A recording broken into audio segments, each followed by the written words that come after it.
Good morning, everyone. Welcome to another Sunday Live, where we do a 20 question mock test and a has perception. Sorry, let me just get my windows up because I don't know if we're going out live and I can't see anything. So, hopefully, you guys are well and enjoying the weather. It's supposed to be really getting hot for the next couple of days. So, those of you taking driving lessons over the next couple of days, make sure you stay hydrated. Right, I think I am good to go. So if you have any questions, theory test related, driving test related, type it in the comment section. Put a Q semicolon, it makes it a lot easier for me to find. That way I won't skip you. It'd help if I get my comments up, that way I can see your questions and comments. The way this is, you think this is the first time I'm doing this. Right, I think I'm good to go.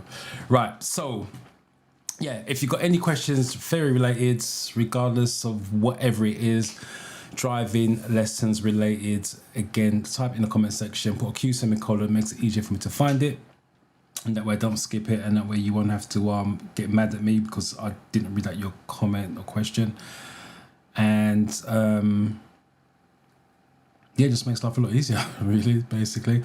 And I encourage you to ask questions. That's the reason why I go live on a Sunday. So because doing videos on YouTube and all the rest of it's fine, but it's a video trying to cater for everybody. But if you got a particular question, I can answer it related to you based on the information you give me. Obviously, I don't know you as a person, individual, but I can answer it the best as my ability with the information that you give me. So, saying that, let's change to this. Let me move this iPad out of the way. And then I can bring the comments up so you guys can see, or I can see. So what? Hopefully I'm saying that correct. Well, I don't think I've seen your name before, so welcome to you. Faith, good morning and welcome back. Mohammed, good morning to you. I don't think I've seen your D2K. I don't think I've seen that before, so welcome. Many Prime, good morning to you. How are you? Deep thinker. I'm glad you're back. Parry, I've not seen your name before, so welcome to you as well. Welcome to the live. A hint for you to go through before choosing an answer. At the theory test, and I do have a hint for you to go through before you choose. No, when you're driving, think about it. When you're in a driving lesson or driving your car past the driving test, you don't get hints what might happen. You just need to know it. So there's definitely no hints. That ain't gonna happen. So answer to your question is no, simply.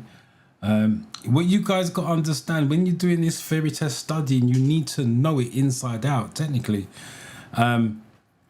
Because you're going to apply it to your driving. Whether you apply it to your driving lessons, your driving test, you are going to apply it at some point. And if you don't apply it in the right manner, so if you don't apply it in the right manner before the driving test, as in the day of the driving test, you're going to fail.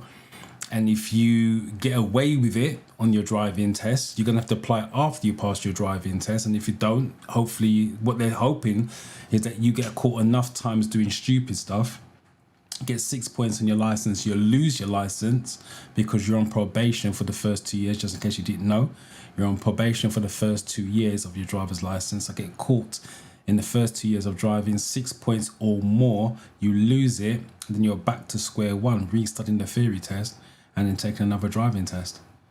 So there's no hints. On the apps, they don't give you hints, I believe. On the 4-in-1, I use that one a lot. There's no hints on that. They may give you hints at the end of it, but there's no hints before choosing an answer on that. I'm just going to call you Ola. I'm not going to pronounce the whole name. Ola, I've not seen it before, so welcome to you. Good morning. Good morning to you. The word of life is blessed us with another very lesson today. You are welcome, Jay Hughes. Welcome. Well done to you. Congratulations on passing, and on Friday as well.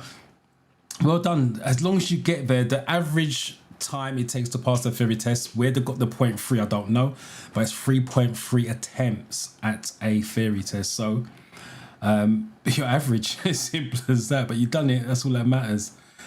So congratulations. Let me know what you're going to do next. Are you taking driving lessons at the moment, or are you going to look to take driving lessons now and then work towards your driving test? You passed in June. It depends on how you're going to structure your lessons. Maybe you can get done and dusted before summer. Before winter comes in.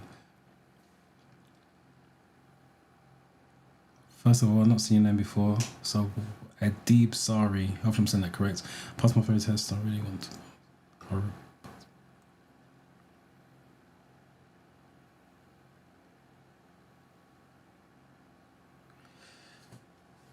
You passed your take driving lessons. That's the only way you're going to pass it. I passed my theory test. So you passed your theory test, so that's fine. I want to pass my practical test.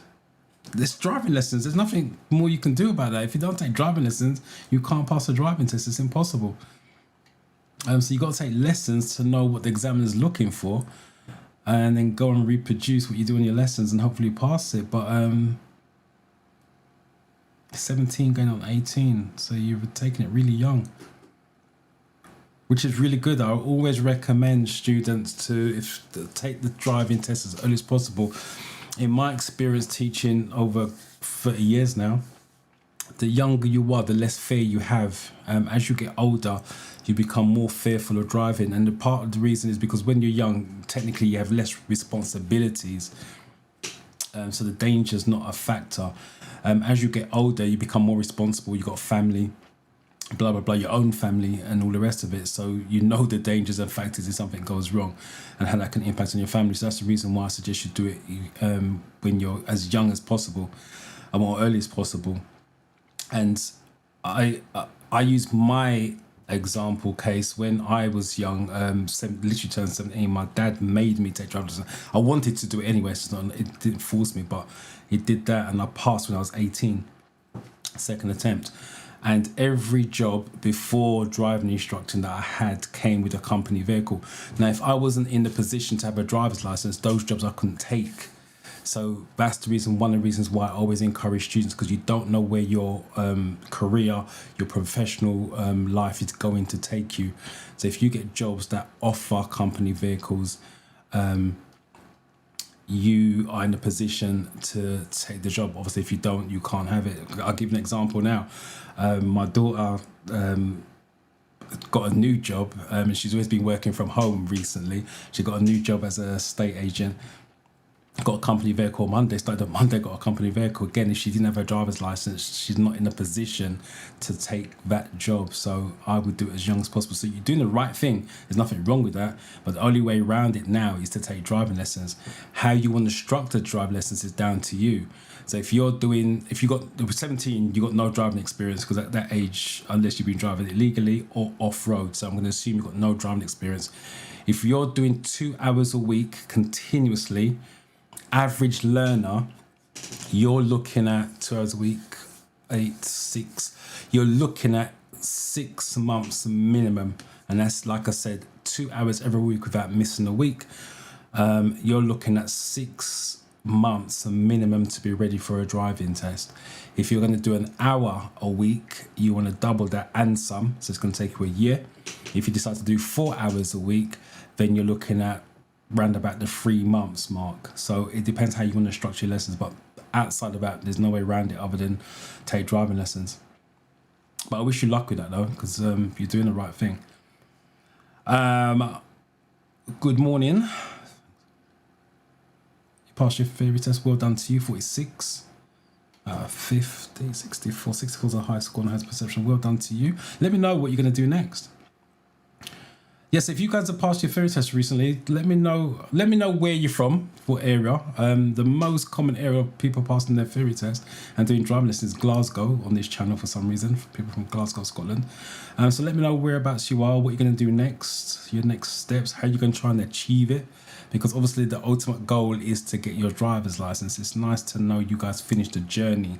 You'd be surprised how many people pass their theory test, 2 years runs out, and they have to resit it. I did protest and do I have done that one already?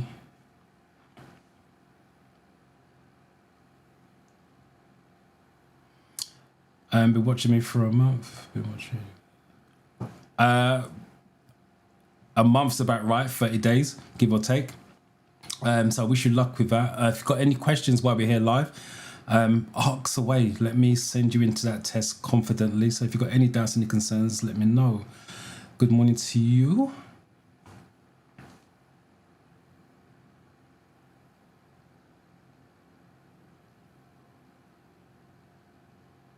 I have one question. I thought my question is, what do you mean by semicolon part? Because I don't understand what you mean. Semicolon is what you just put there after colon. No, it's not. It's not. Let me put it in the comment section so you can see what I'm talking about. It's a Q semicolon, Q and 2 dots. The reason being because if you turn around and said to me, I put in a question and I didn't, you didn't read out my question. It's because it gets wrapped up in comments. All the comments that I'm reading at the moment, good morning, blah, blah, blah, they all look the same eventually when you guys are chiming in, because there's over 34 of you here at this precise moment. So as we get into it, if you put a Q semicolon and you typed in, oh, you did not read my question, I can type in my search bar that I've got here Q semicolon, and it brings up all the questions with Q semicolon. If you don't put that, I have to go through all the comments from start to finish to find the question that you asked. So it just saves you time from typing it in again. It saves me time from searching. But I'll put it in the comment section. So if you look at the comment section, that's what it should look like. So I've just put that in there. Oh, let me just go to it because it just popped right up. That's what it should look like. Just a Q, literally semicolon, Q 2 dots. So like I said, if someone types in a question, it makes it easy for me to find, literally makes it easy for me to find it. Otherwise I have to go searching. Good morning, not seeing it. Oh, I'm straight underneath, joining for the first time, so welcome. If you have any questions, type in the comment section about Q semicolon, which we're just speaking about. Let me know what you've been up to. You just started studying, you got a test booked. If you want help, type it out, let me know. D, good morning to you. Thank you for the comments, I appreciate that. There's hints on the 4-in-1. Oh, there is, okay. When I'm doing mock tests and stuff in there, I don't see that. Maybe because I got the instructor version, maybe it's different, I don't know. Fair enough, but there's no hints on the real one because it's pointless. You need to recall that information when you're driving live, so they're not going to give you hints. So, but the original question, was there any hints when you go to the test center? And the answer is no. That defeats the objective. They're giving you hints to the answers. That's what I think anyway. Can you, first of all, Nad's Worlds, not seen you before, I don't think, so welcome. First of all, can you please explain? Signboard showing direction. It looks very hard going in speed and focus on signs at the same time. Any easy method of doing that, please? First of all, if you're going in speed, you gotta be careful with what you mean by speed. Yeah, I'll just say, be careful what you mean by speed. You should be driving to the conditions for the road and for the sign that's coming up. So obviously, if the sign tells you, it's funny because I can see the question that we've got coming up. It's actually signs is double bend. If you're going up to a sign with a bend coming up, it should say slow on the floor, and you should recognize it's a bend coming up. So you should slow down to be able to read the sign. But that's a driving lesson issue. But the question you're asking, how can you focus on signs? Learn the colors and shapes, because once you know what the colors and shapes are, then you already know what the sign can be and what can't be. So for example, red circle's order, so you know whatever the red circle's telling you, do not do it. If it's a triangle, red triangle, you know it's going to be a warning, so it's warning you of a problem. If it's a blue circle, you're going to have to do it because blue circles are mandatory. So the first thing you should do is learn the color and the shape. Once you do that, you kind of know the background meaning to it, and then you learn what's in the sign with that, so it becomes easier to spot it. So like I said, if I saw a triangle coming up, I know it's going to warn me of a problem. when you're driving, taking driving lessons, you kind of recognize what problems are, what the problem is, because that's what has a perception is trying to read the situation ahead. So I repeat, if there's a bend coming up, you'll be able to see the bends coming up because you can't see straight. If the road goes dead because there's a blind spot, it's normally because it's a bending left or bending right. So you learn those type of clues when you're driving. That's the reason why I say take driving lessons alongside your theory test or theory alongside your driving, because you're doing both at the same time. But the basic answer to your question, colors, shape, and then you're halfway there. All you got to do now is learn what the meaning is within that shape. And also, if you go with the upside down triangle, which they call inverted triangle, it's a give way. If it's an octagon, it's a stop sign. It's like I said, once you see those two signs, you know what's coming up next. Jay Hughes, how are you? Welcome. Yes, practice. But I would also add to that, make sure it's structured practice. There's practicing and there's practicing. It's got to be structured. You've got to know what you're studying, why you're studying it, and what you want to get out of it. What most of you guys are doing is picking up the app. Oh, I'm just going to do a category. You pick a category, you study it. But like I said, you want to be studying, right, I'm doing documents. Why am I doing documents? Because, let me use, let's go back to this one. This is a prime example. Right, can you please explain how we can focus on signboards? Right, boom. So this person now, we turn around and go and do road signs. What are you trying to understand from road signs? I just told you, shape, colors, boom. So you now know what you're trying to get out of it. And then when you finished it, hopefully you've got the goal and you've achieved the goal. If you haven't achieved it because the understanding is still not there because you keep making mistakes in the shapes and the colors, you know you need more studying. So the practice has to be structured. And also stop this 2 hour studying sessions and 3 hours that I'm still seeing. And especially in the study camp, even though they've been told not to do 2 hours at a time, I still see students doing 2 to 3 hours, not taking my advice.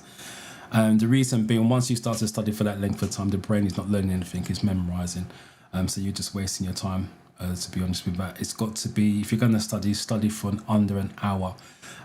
Why? Because the real test is 57 minutes. There's a reason why the test is 57 minutes, because that's the sweet spot for the brain. Think about it, DVSA didn't just pick a number at the hat, 57 minutes. They picked that number because that's what the brain can handle. It's scientific. It's not just me putting something out there. So you should not be studying for more than an hour at a time. Make sure it's structured, make sure it's focused. Just picking up the app, doing mock test after mock test and doing categories after categories is not the way forward. Know what you're trying to achieve from your study session. Same thing for your driving lessons. Your driving structure should not be just making you drive round and round doing left, rights. What was the goal for the lesson? What do you want to get out of that lesson? So at the end of the lesson, you can measure if you've achieved it or underachieved. That's how improvements are made. But if you just go to the lesson, I'll just buckle up, drive, and we'll go along and correct any mistakes. Your learning is going to take a lot longer with that one. So hopefully that makes sense. Definitely read the questions and answers slowly. Again, that goes back to what I just said. It's not said. The length of time you guys are doing 2 to 3 hours studying, but you do the test in 15-20 minutes. Ain't gonna work. And congratulations, 49 out of 50 just missed it by 1, the magical 50. So well done to you. And 55 has perception. So well done, Jay. Alex, good morning. Did my theory test and passed. Again, well done to you guys passing. 45 out of 50 has a 55. Videos were very helpful. Additional revision with family was there. But yeah, any additional stuff outside of YouTube and outside of the app is going to be beneficial. Again, you guys just, I got the app, that's all I'm doing. There's nothing wrong with Googling some stuff. Using AI for stuff, talk to families, sit in the cars, in the drivers, in the passenger seat when they're driving and see if you can spot signs, road markings and see if you know what it means. All those little things help.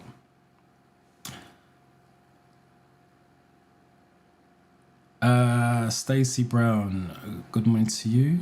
I have my test coming up. Any advice to practice? There's not outside the advice I can give you is practice. I don't know you, so I can't give you any personal advice, but practice. I will do a hazard perception demonstration at the end. I would definitely practice a 2-click method. Clicking once, you're running the risk of failing in my experience. Practice a minimum 2-click method, but I'll demonstrate that at the end. If you can't stay to the end, I'll suggest you watch the replay. There's lots of videos on the channel, and I've always said from day one 2 clicks. I always teach 2 clicks. I've never said 1 click at any point. So as much as the channel's been going for X amount of years, all the hazard perception videos I've done, it's always been a 2-click method. Some of the clips you'll see me do, I've clicked 3 times just to make sure I get a score, because it's not about you seeing the problem, it's about you getting a score for the problem. But again, I'll explain that at the hazard perception bit. At the bottom, but on the theory test they don't put it. Right, okay, I don't even look for that.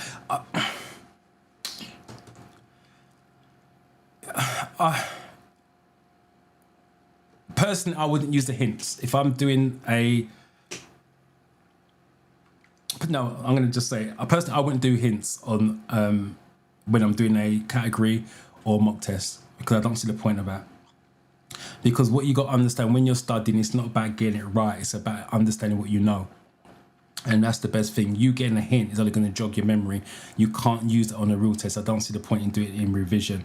Once you've done your categories or mock test, by all means, research the wrong answer. So research the right answer, but understand why you got the answer wrong. But if I'm struggling to answer a question, I wouldn't be going down and clicking the hint. I don't see the point in that. Because as I said, the whole point of studying is to see what information you know and what information you don't know. Giving you hints is only jogging your memory. You're not going to have that feature when you're driving. You're not going to have that feature when you take the real test. But you have to do you, because everybody learns differently. What works for one person may not work for somebody else. And that's the reason why I say with the live sessions, I try to answer the question based on the information you gave me. With the videos I do on YouTube is general output rather than aim at one particular person. That makes sense. I just like the common mistakes I see. Doesn't mean that you're making mistakes, but the majority of the people that I'm seeing and teaching, they're making that mistake. So yeah, do you. It's simple as that. There's no right or wrong. As long as you pass your theory test, there is no right or wrong with how you do it. I need more help with the documents question. Study for them. There's not much more I can say to that, because you just said I need more help. Help with what? The document section is one of the smaller sections on the theory test. It's only 27 questions. So if you need more help on the document section, I'm going to be honest, there's an issue, because only 27 questions, and it's not even 27 different questions. It's just 19 questions, and the other 8 or 9 is just worded differently. So if you got an issue with the documents, there's a underlying reason why. You need to explore that reason why. As I said, I don't know you, I can't give that reason. But if someone came to me like you're doing, I got a problem with or I need more help with the documents, not knowing what the help you want is, well, obviously I just got to say you keep getting it wrong. There's an underlying issue, because there's only, like I said, 27 questions. One of the smallest, I think it's the smallest section on your test. And it's only 18 questions, and the rest are just reworded. Right, let me start the overview first, because that's why you guys are here. Let me get rid of this. Right, because some of you are still new here, don't assume that you guys know how this works. Multiple choice, 50 questions, 47 out, no you don't, 43 out of 50 you need to get correct. I will save this, again, because I had a couple of emails this week. I actually had a new pupil for a driving lesson this week, and she failed her theory test. And she said to me on her first driving lessons, I failed it. Same thing that everyone said, I passed mock test, blah, blah, blah. But I went in there and there was different questions that I've never seen before.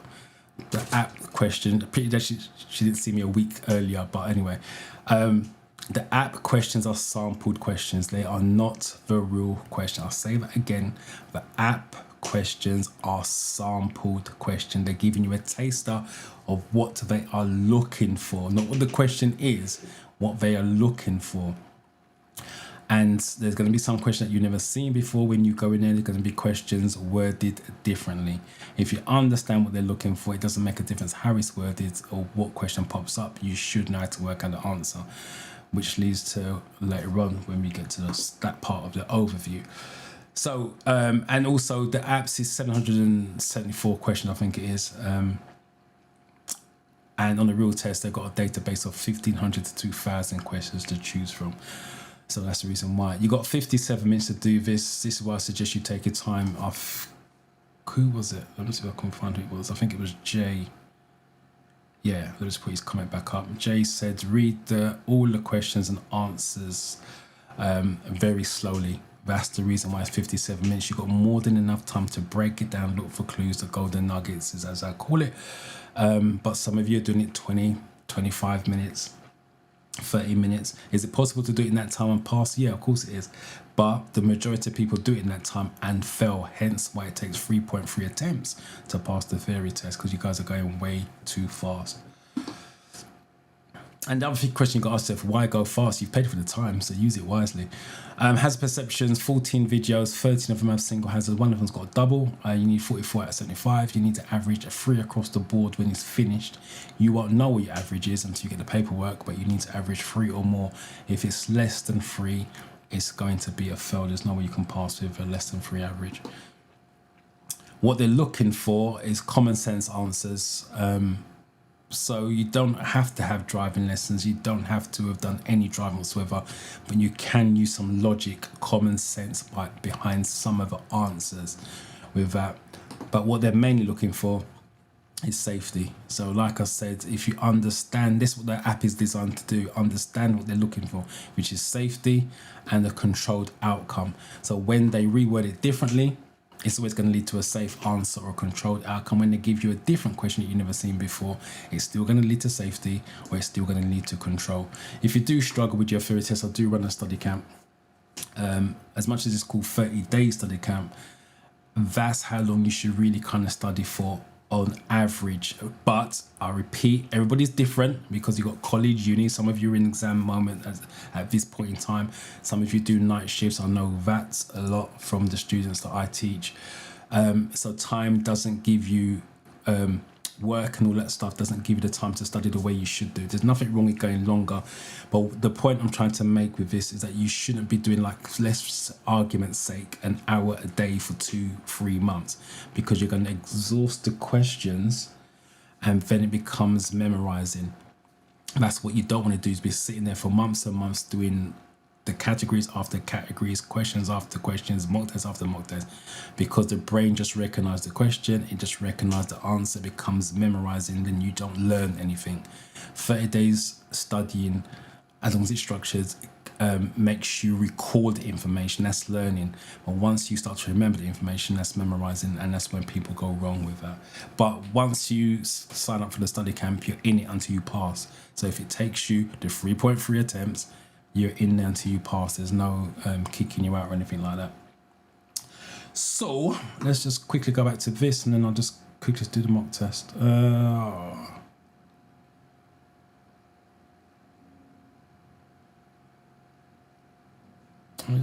me see what I've got to.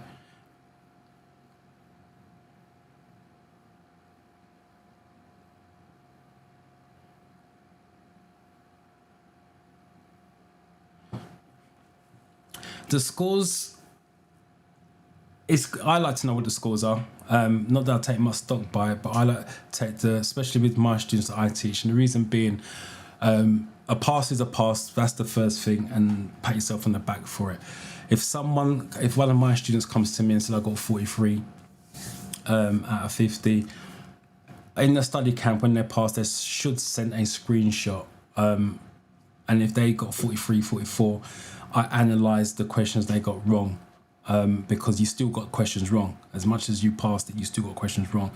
And if it's road signs, rules of the road, I suggest to them to re-study those categories. Why? Because you're going to need road signs when you're driving. Why? You're going to need to know the rules of the road. So obviously, if you got those categories wrong, there's a weakness there, but that's the ones you're going to have to use for driving. You have to use rules of the road. You have to use road signs. So you just want to brush up on those with that. So if you got 50 out of 50, happy days. That's what I always say. You missed the magical 50 by 1, because technically the knowledge is sound and solid.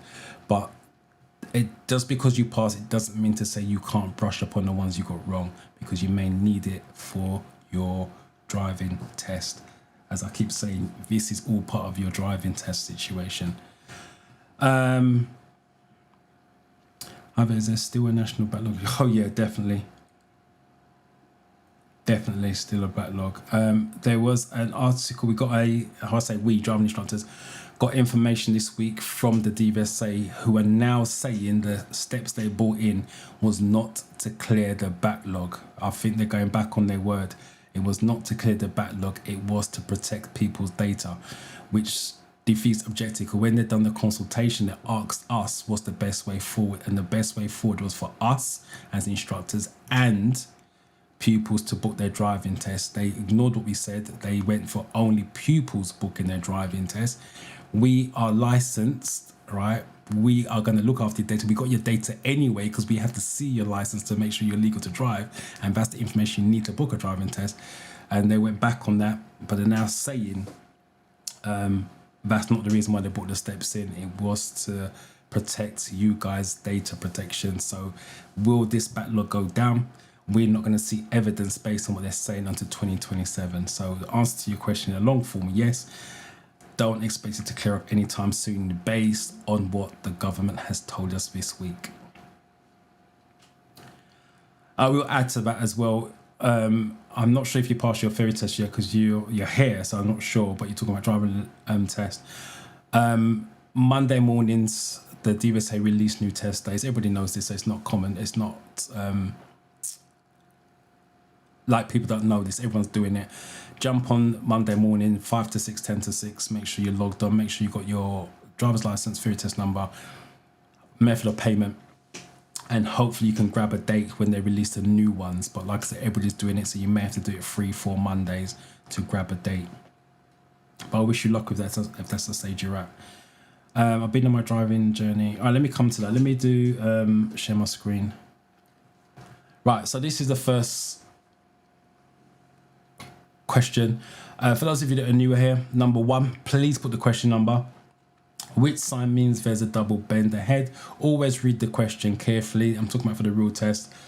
And look at each image first and then go to your option. So which sign means there's a double bend ahead? If you think it's A, please put 1A, because there's a delay between me and YouTube and you and YouTube. And I want to make sure we're on the same page at the same time when I show it. Yeah, so type that in. Keep your questions coming. Sorry, that's there. Let's get my cursor up, get rid of that. I should.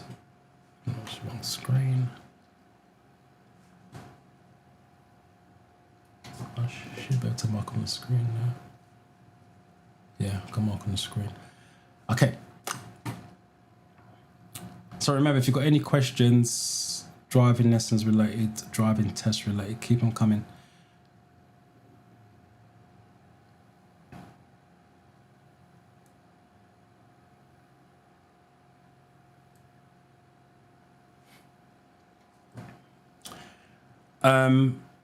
I don't agree with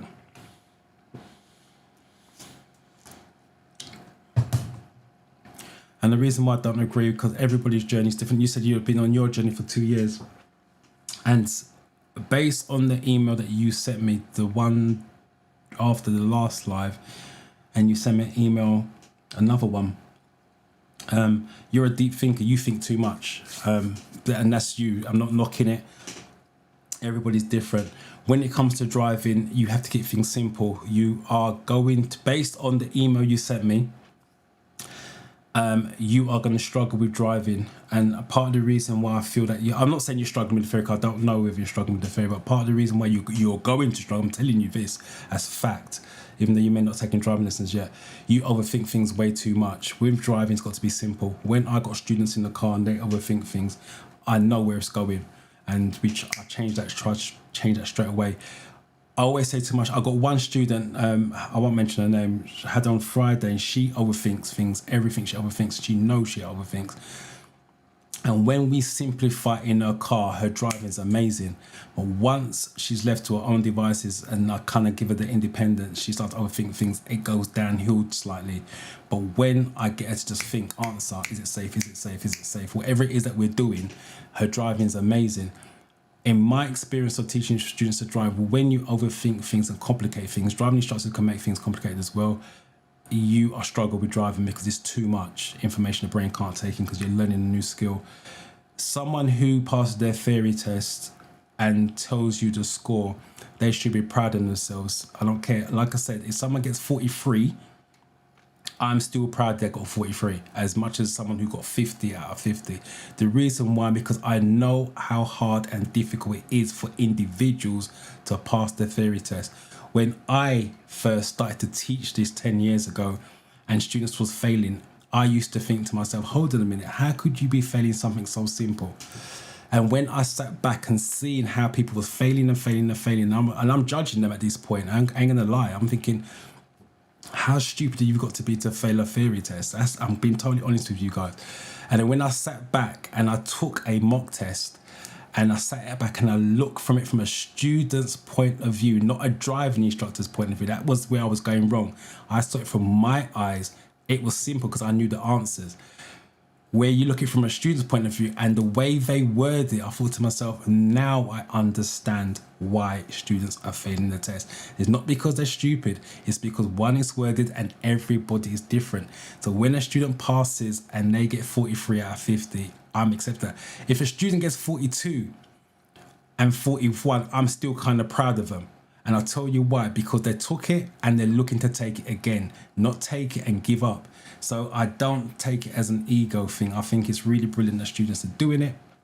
And even the ones that fail and come on the live stream and say, look, I failed my theory test, I am still proud because it takes a massive achievement to go and take the test, fail the test, and come on a live stream to say I failed. So I give everybody who does that their little kudos with that. It's not ego boosting at all. When you pass your theory test and pass your driving test, you're going to feel proud of it as well. At this point in time, you may not, but you will, trust me on that. So that's my little speech there.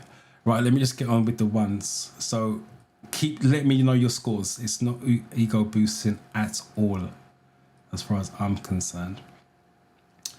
I'm just trying to find lots of comments, and let me find the ones.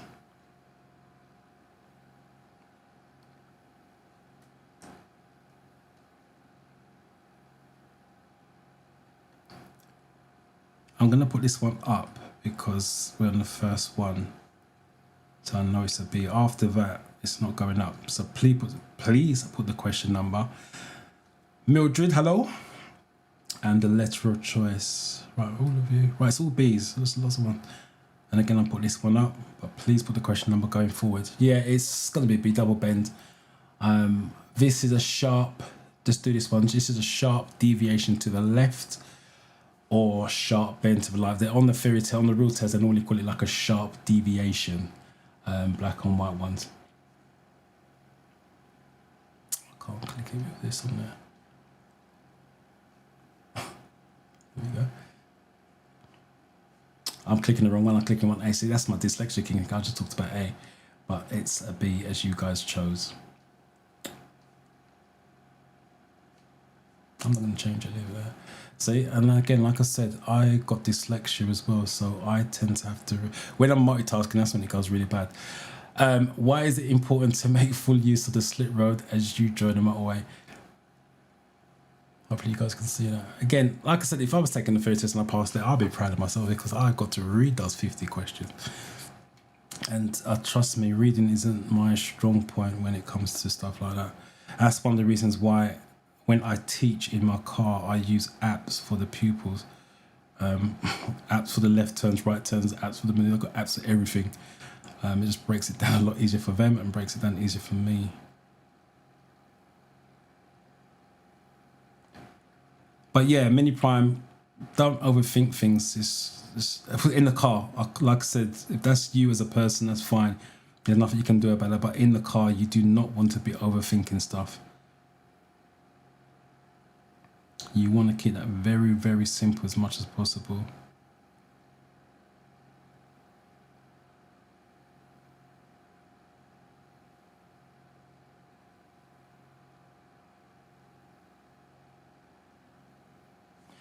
Right.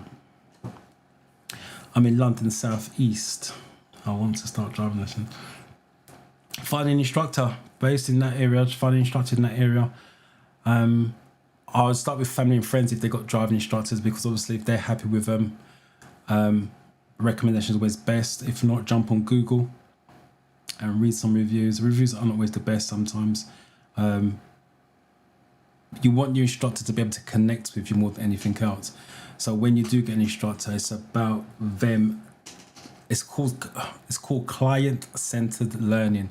The instructor has got to mold his learning and teaching style, not his learning, his teaching style to your learning style. When I'm teaching my students, I adapt it for every given student. So like I said to you the other day, earlier on, the other day, my student, where she overthinks it, I adapt the teaching to her. And the student I got afterwards, it's a different teaching style altogether. So it's about the instructor connecting with you on their personal level to know you. That's how you get the best at your driving lessons. If you get an instructor who teaches everybody the same, if it doesn't fit, then you're going to have a problem later on going forwards.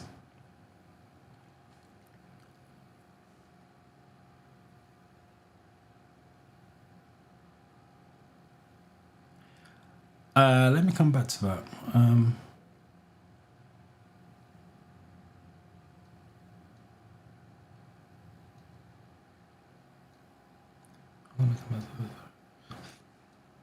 Morning, I have a test coming up in about 10 days. Right, let me find number 2 quickly, then I'll come back to that.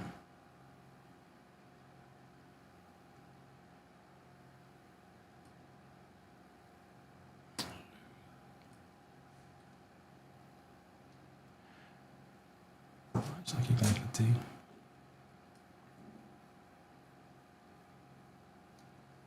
You're welcome.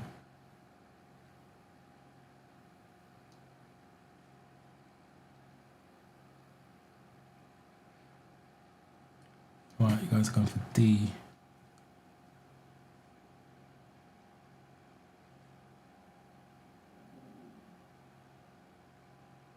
Yeah, it's got safely an answer as well. Make sure I click the right one this time. What does fuel efficient driving achieve? So number 3, what does fuel efficient driving achieve? Right, STK, I passed my theory test unfortunately for 2 years to run out. I want to restart again, this time round automatic. So I'm assuming the first time round you was doing manual driving lessons. The theory test doesn't change, but it's manual automatic, so it's going to be the same theory test.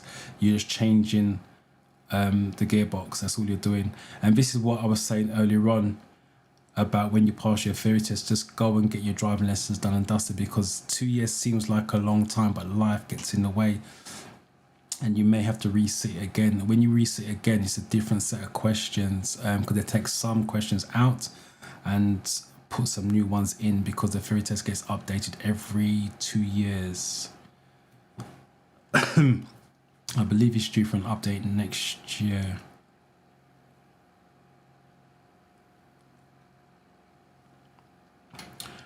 But yeah, I wish you luck with that. You passed it first time round. Hopefully some of the information stayed with you and just go again. But yeah, manual automatic makes no difference.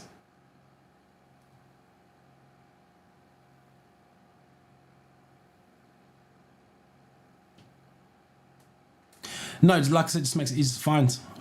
Because some of you are asking a question, not putting a Q semicolon. So if I see a Q semicolon, it's easy for me to spot and notice a question, so I pay a special attention to it. Remember, I got dyslexia, so if there's no Q in front of it, all the comments look the same to me.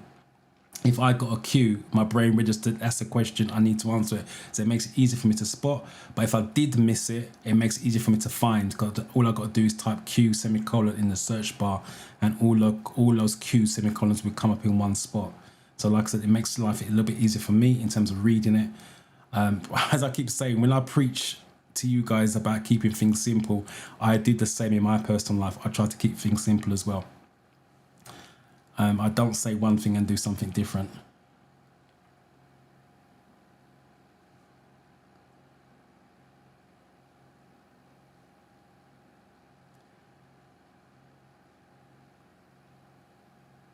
Life is too complicated to be.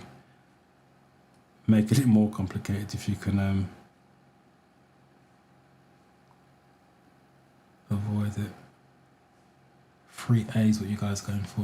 What does revision do? Improve road. I got safety right in there. Improve road safety. What should you do if your mobile phone rings while you're driving or riding?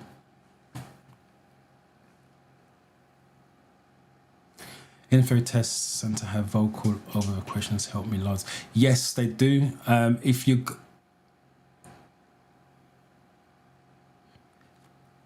yeah, they got vocals. Before you had to book it in advance. Let them know it's called voiceover. But I believe now they've got the headphones already there. So if you want to use it, use it. The only thing I will say with that, for those who want to use voiceover on the day, practice at home with voiceover. Because remember, when you're practicing at home, you're practicing, I hate using it, you're perfecting your art. So what you're doing at home, you're training yourself to do exactly what you're going to do on test day. So if you take your time at home, you should take your time on test day. If you're rushing at home, you can't change that style, because even if you slow yourself down, your brain's not used to it, you're going to overthink it.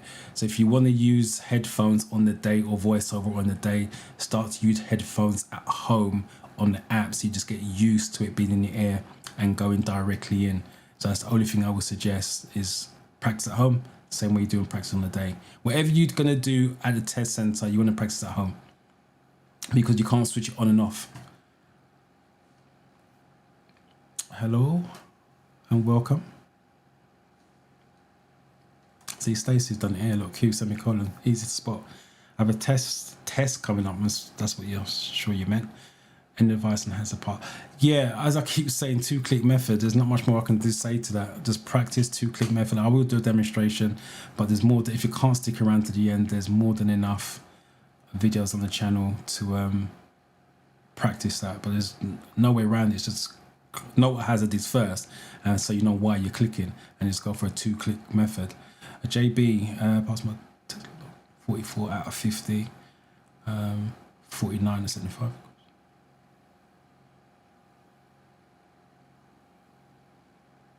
Red route is in the app.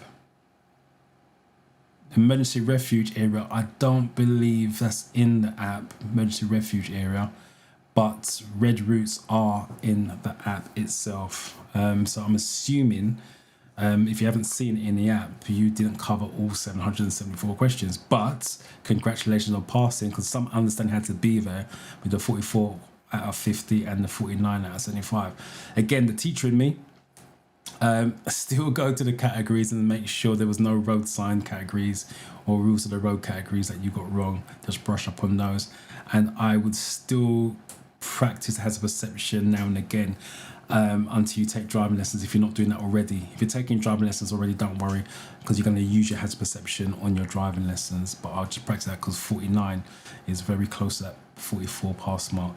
I'll just brush up on that. But outside of that, congratulations. Number 4.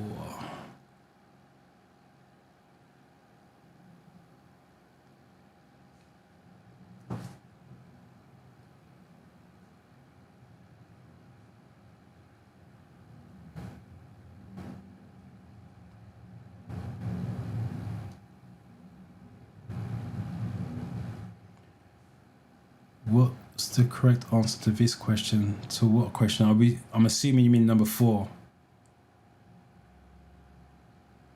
Because you just got what's the correct answer to this question, but you haven't say what the question is.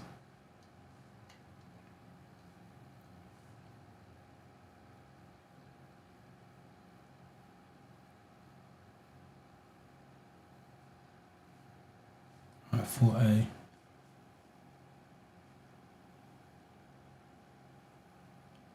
Oh, we'll also add to this. This is the answer for your theory test. In real life, when I'm teaching the study camp, I've just got to make things clear. Theory test and real life doesn't tally. The two does not tally. So you've got to be very careful bringing the theory test into real life and real life into the theory test. They should go hand in hand, but they don't. And the reason why they don't go hand in hand, because the theory test is black and white. There's no grey areas with the theory test. And why I say that, because if this question got asked in Manchester, Birmingham, Nottingham, blah, blah, blah, the answer is always going to be the same. If this question with driving, there's grey areas, and that's the difference on the driving test. You have to turn those grey areas on the driving test into safety. So this is the correct answer for a theory test, but in real life, you don't. It says leave it until you have stopped in a safe place. Well, they're not saying there you have to turn the car off and take the key out of the ignition. If you stopped in a safe place, even with the car turned off and the keys in ignition, and you get caught, you're going to get 6 points on your license, which means you lose the license in one go. So I repeat, this is the answer for the theory test, but in real life, the proper answer: stop in a safe place, turn the car off, take the key out of the ignition, and then you can answer your phone call. And on the real test as well, there's another question about phones. When can you answer your phone while the car's in motion? Again, obviously, if you don't understand the whole thing, you guys are going to put never. You can answer your phone while the car is in motion, and the answer, if it's unsafe to stop, and if it's to 999 or 112, for whatever reason, if it's unsafe to stop to make the 999 call or a 112 call, which is emergency numbers, then you can make that phone call. But outside of that, you have to stop, take the key out, and then make as many phone calls as you want. But for the theory test, that's the answer. So, like I said, it's all about understanding. What can you expect if you drive using a rapid acceleration, heavy braking? So this is number 5.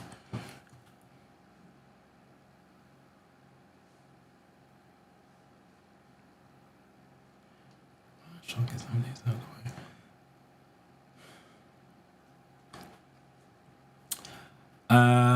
way. Test this tomorrow. Wish you good luck with it. First and foremost, yeah, read the questions very carefully, read the answers carefully.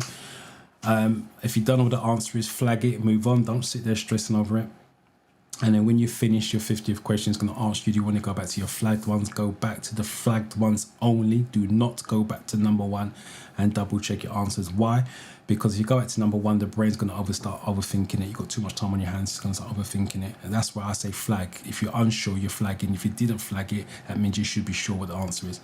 And then you can now work your way through the flagged ones. Work backwards if you don't know what the answer is. So go looking for the stupid answer.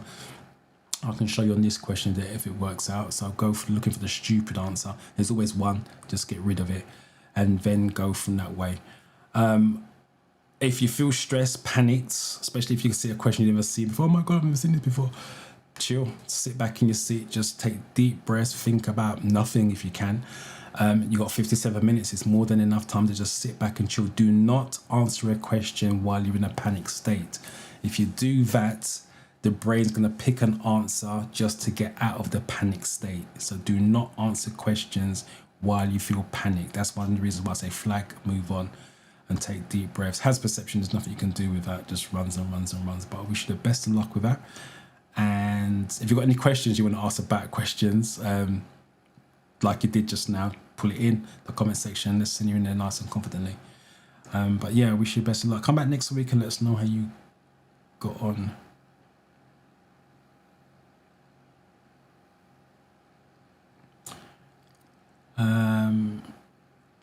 Trying to find the 5s. There we go.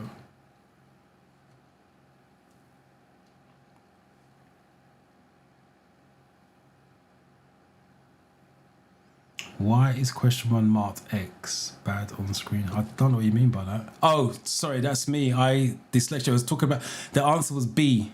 Double bend, I think it was. It was B, and I was talking about A. My brain, A, clicked A, wrong answer, but I didn't change it. You guys have got it right. It's me getting it wrong. As I said, try not to cover up my mistakes, because I show you. If I make mistakes, I show you how easy it is to make mistakes rather than me covering it up. So it's not you guys getting it wrong. It's just me talking about A, and I clicked A rather than double checking. Hence why you read the questions carefully, double check your answers, just in case. That's the reason why.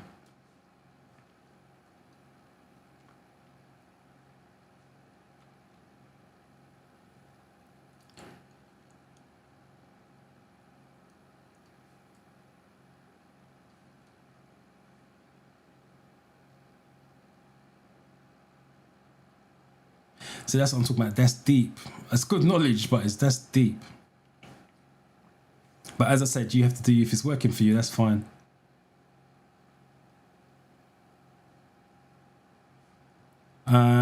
C is what you guys have gone for. Yeah, so as I was saying,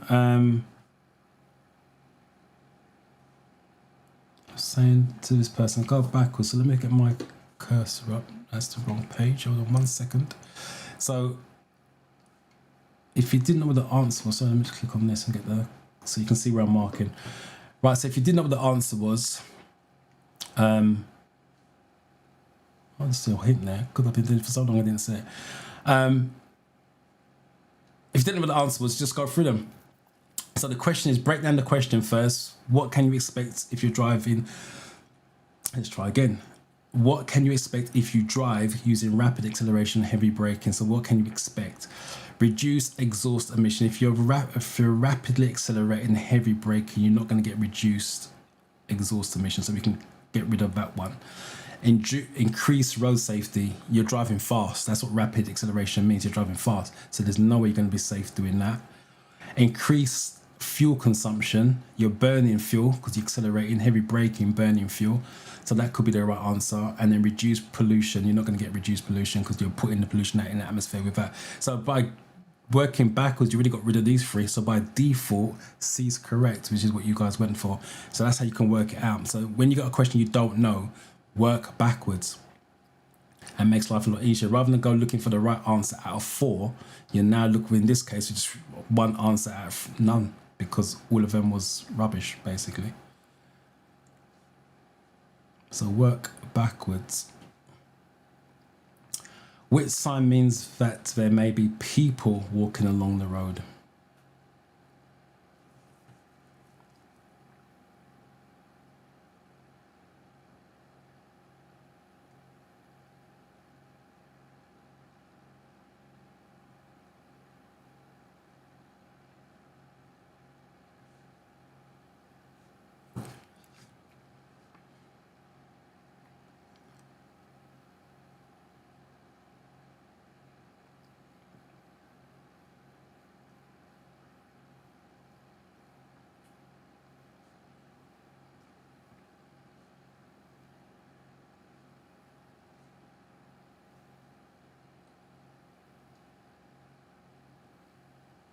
Sorry, there's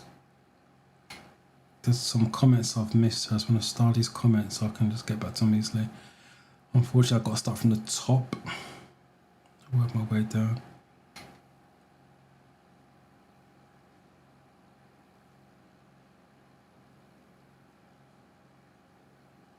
There's lots of comments.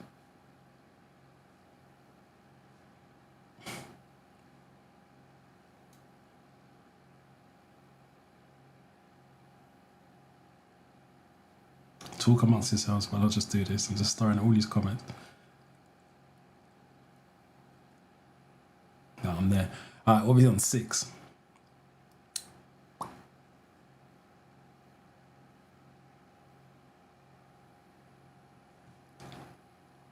Here's the first one, I think.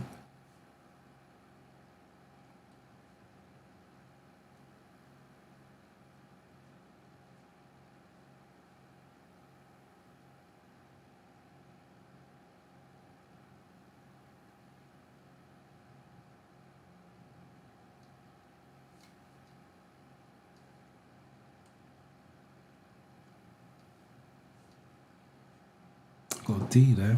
Common answer's C, so I've got to assume D's are wrong.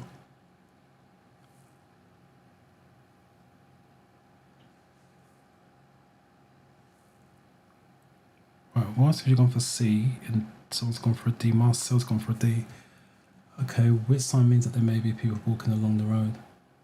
That's interesting. You guys have gone for C. The common answer is D there, so there's a D. So I'm going to do this again before I forget. Oh, sorry, my dyslexia kicking in. Right, most of you have gone for D. Sorry. And a couple of you have gone for C. It's the other way around, right. D's the common answer. D's the correct answer. C's walking across the road. Again, if you take my advice, so when I'm teaching my students for the theory test, with images, always go from bottom to top. So you always start on the bottom You guys can't see that, can you? Hold on 1 second. Can't see that's right at the bottom. Let me get rid of this. Hold on, bring it back to the top. Right, with images, you always want to go from bottom to top. So start at the bottom and work your way up. Why? Because we drive on the left. We always go up the road. So we always drive on the left. You always park up on the left, and it makes road signs easy to understand. So this one would be crossing. There's no pedestrians allowed in there. It's just a red circle anyway. This, because it says people, you got cyclists. It mentions nothing about cyclists. So you can get rid of that one. This one's pedestrian crossing, so they're walking across the road. And then this one's walking along the road, they're walking towards you. So that's the reason why it's this one. So with images, always go from bottom to top. It makes it easier to understand images in the long run. So make sure I don't make the same mistake twice. You guys are gone for D, and that's what I've picked.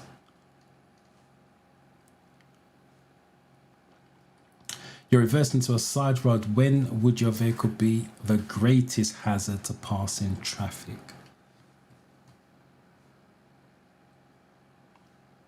Right, let me get some of these comments out of the way. I passed my test last Monday. I think I've done that one with Jay. Red roots are in the test itself.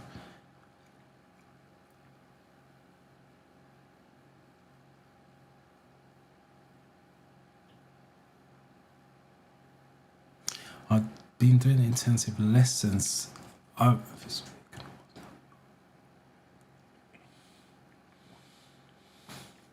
When you say intensive lessons, are we talking about driving lessons? Or are you talking about the theory lessons? I just want to clarify that because it's two different things. I'm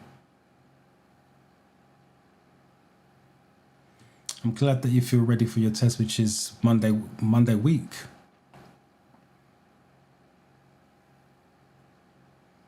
Okay, just be careful because, like I said, mock tests are designed to show your weaknesses. So the questions you're getting wrong, make sure you're on point with that and you're not doing mock tests back to back, because that's the worst way of doing mock tests, literally mock test after mock test. But just clarify with me, are you talking about intensive driving lessons or intensive studying lessons with the app? I think you're talking about with the app.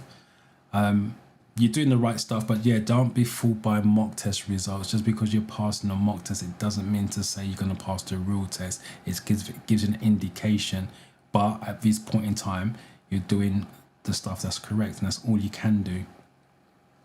Your camera is too low. You want to check your internet connection. My camera is always on this. I don't change my frames per. I don't change my camera settings at all. It's just set and go. If it's too low, there's nothing I can do about it. It's either you on your end, and you're the only one who's mentioned it so far, so I've just got to assume it's on your end. And secondly, if it's on my end, that's just YouTube playing up, which happens from time to time on my side, but there's not much I can do about that. But thank you for mentioning it though. Why do you just boost? Oh, doing so much intensive stuff and doing so many questions without really learning. Why do you just boost out doing so much? Everybody's different. You got to understand, everybody do studying different. When I used to do intensive driving courses, we did the boot camp. That's what I called it at the time. 5-day boot camp, because those guys, after they do the driving over the week, the 5 days, they've done 20 hours in 1 week. They took their theory test on a Friday, and then after the Friday, hopefully they passed it, which most of them did, and then go and book a driving test the following week. That's fine. There's nothing wrong with that. Like I said, everybody's different. You cannot grade everybody by what you are doing. So if someone wants to do it, I'm not a big fan of cramming. If someone does cramming the day before, 2 days before, that's their choice. I don't help with that. That's one thing I don't do, because I don't agree with it. But I'm not going to knock it. If that's what someone has to do to pass it, so be it. As I said to you, passing a theory test for me personally is a massive achievement by anyone. I don't care what, as long as they're not cheating, I don't care by what means they did it, they done what they had to do it. And I have to give credit to anyone who does it in any shape or form. And that's the thing, you can't judge everyone just because you decide not to do it. If I did that, half of you guys I wouldn't really help, to be honest, because I know some of you just keep cramming, some of you just doing mock test after mock test. But I'm not judging. If that's what you want to do, that's what you want to do. There's nothing wrong with that. All I can do is guide you and help you get to the ultimate result or passing. But don't keep knocking people because they're doing one way and doesn't agree with your method. What are we on? Sorry, 7. As I said, it takes great courage to study. And most of you are of age as well.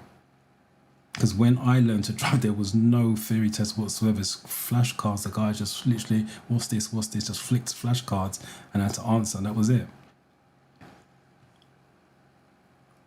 F. So we got D there. So it's a massive achievement to sit down, find time to study, to work out what the answer is, take a test, blah, blah, blah, all the rest of it. Can't knock somebody for it.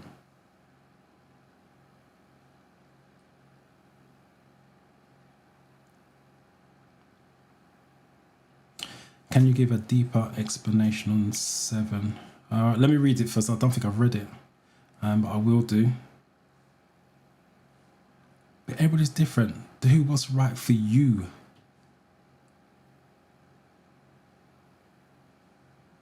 Can you explain about a street and a car is coming towards you? We stop at a passing place opposite and why, please? Let me come back to that.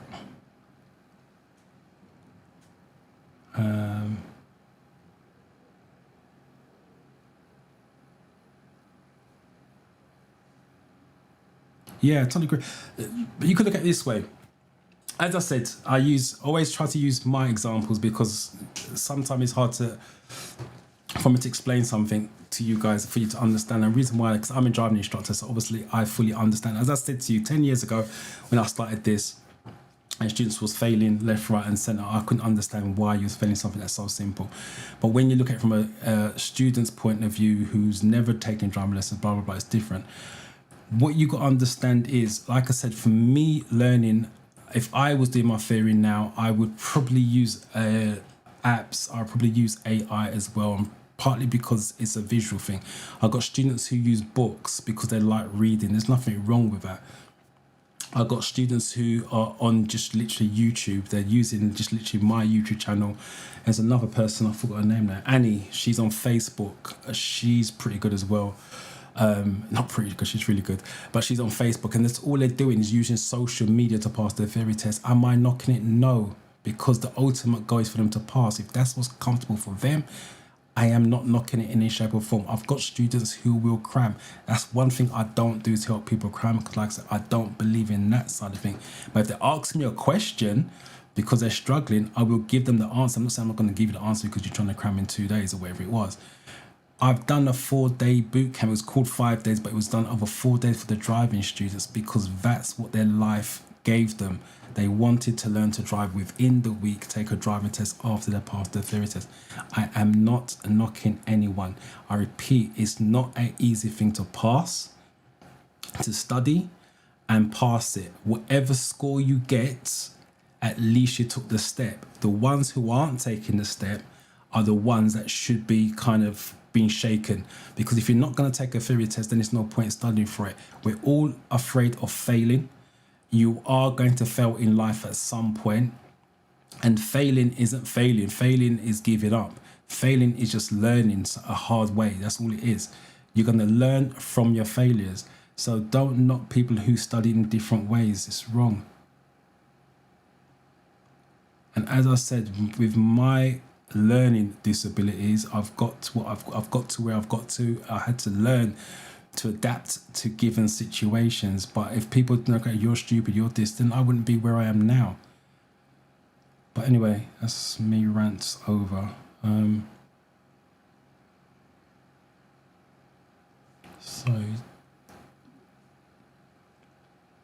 Right, D is what you've gone for, I think. Just make sure D.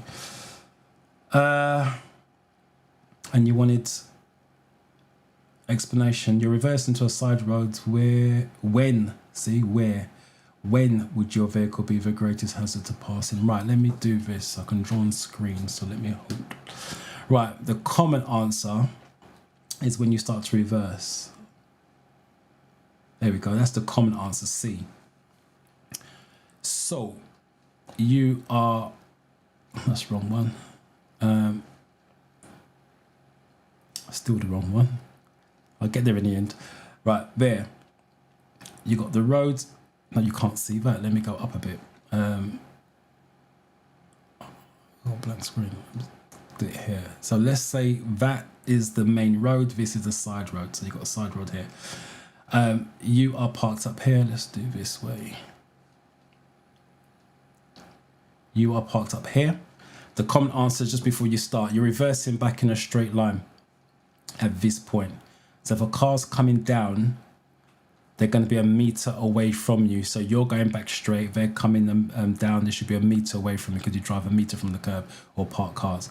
You're at risk when the car is about to swing because that's when the car sticks out. So as you're about to swing around the corner, I can't do the swing in here, so I'm going to do it this way.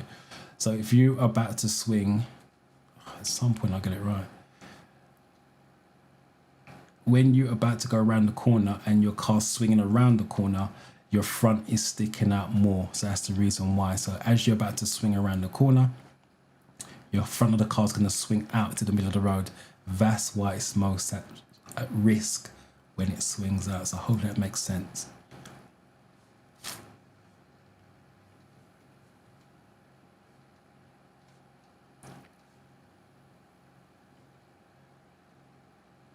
What does this arm signal mean?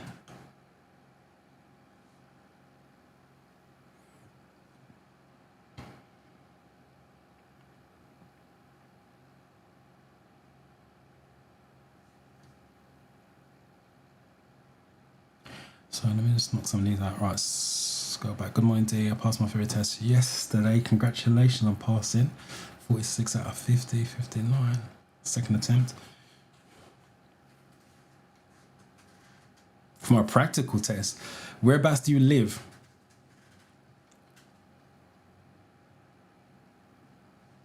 That's the first question I'll ask you. If you live in my area, then it's possible.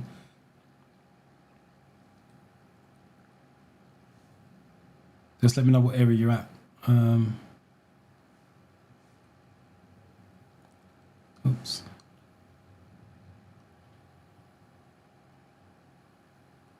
Just to add to that question about colour and shapes, I can't remember. It seems you have videos on past YouTube.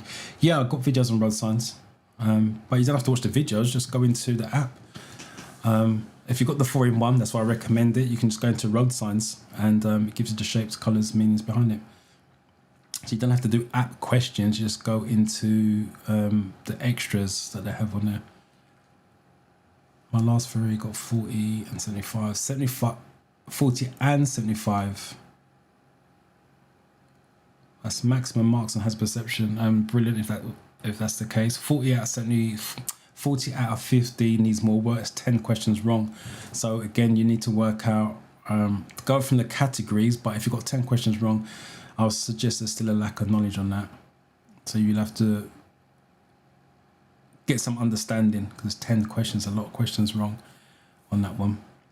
But start with the categories that you got wrong, because if you've got 40, that would probably be about 6 to 7 categories. That's almost half. And we're on number 8.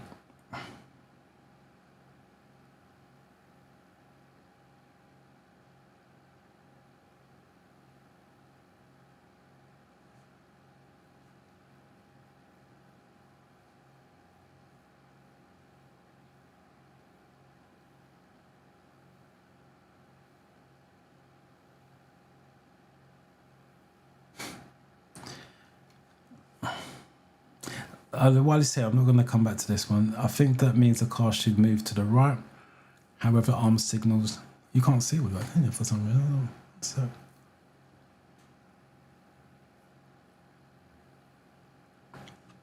why is that cut off? There we go.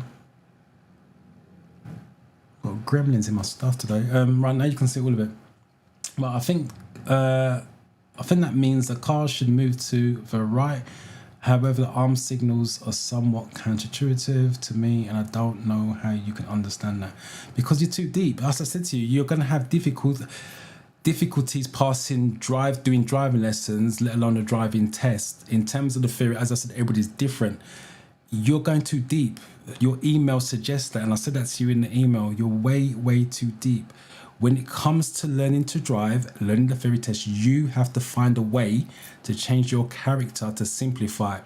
If you don't, you are going to struggle. That's why you're struggling with with hand signals. Hand signals is pretty simple, and I'm going to explain why in a second when I reveal the answer.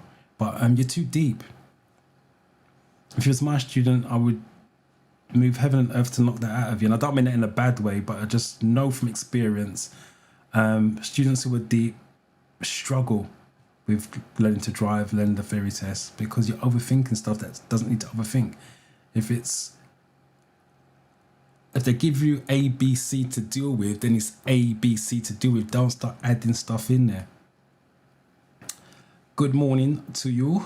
8D is what you guys gone for. Right, there's only 3 signals on the car, so let me break this down. There's only 3 signals on the car: turning left, turning right, and slowing down, which is your brake lights. So this, again, let me just get my marker on the screen. So this is turning left. He's doing a circular motion with his hand, so it's turning left. So obviously it'd be the left indicator.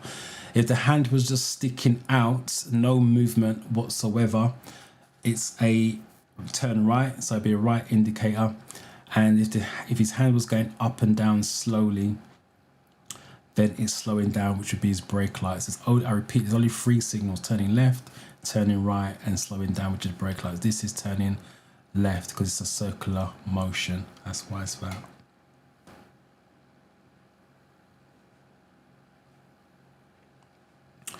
A lot of road signs today. What does this sign mean? Right, good morning. Oops, you can't see that now, can you? Put it down. Good morning. This is my second time joining live session. Passed my theory test. Well done to you. Second time here. Let me know that you passed as well. 44, 59 first time. Congratulations if you're still here. This is done from earlier on. What's the best study method to pass the theory tests? Each category in turn. That's the best way. Expose yourself to all the questions and then move on to mock tests after that. If you're doing mock tests, you're not got all the information at hand. So I would do all the categories individually. You can do it in any order, to be fair. I would take it as it comes on the app, but you can do it in any order you like. And then once you've done that, move on to the mock test. The mock test will now show you weaknesses. So the questions you got wrong is weaknesses.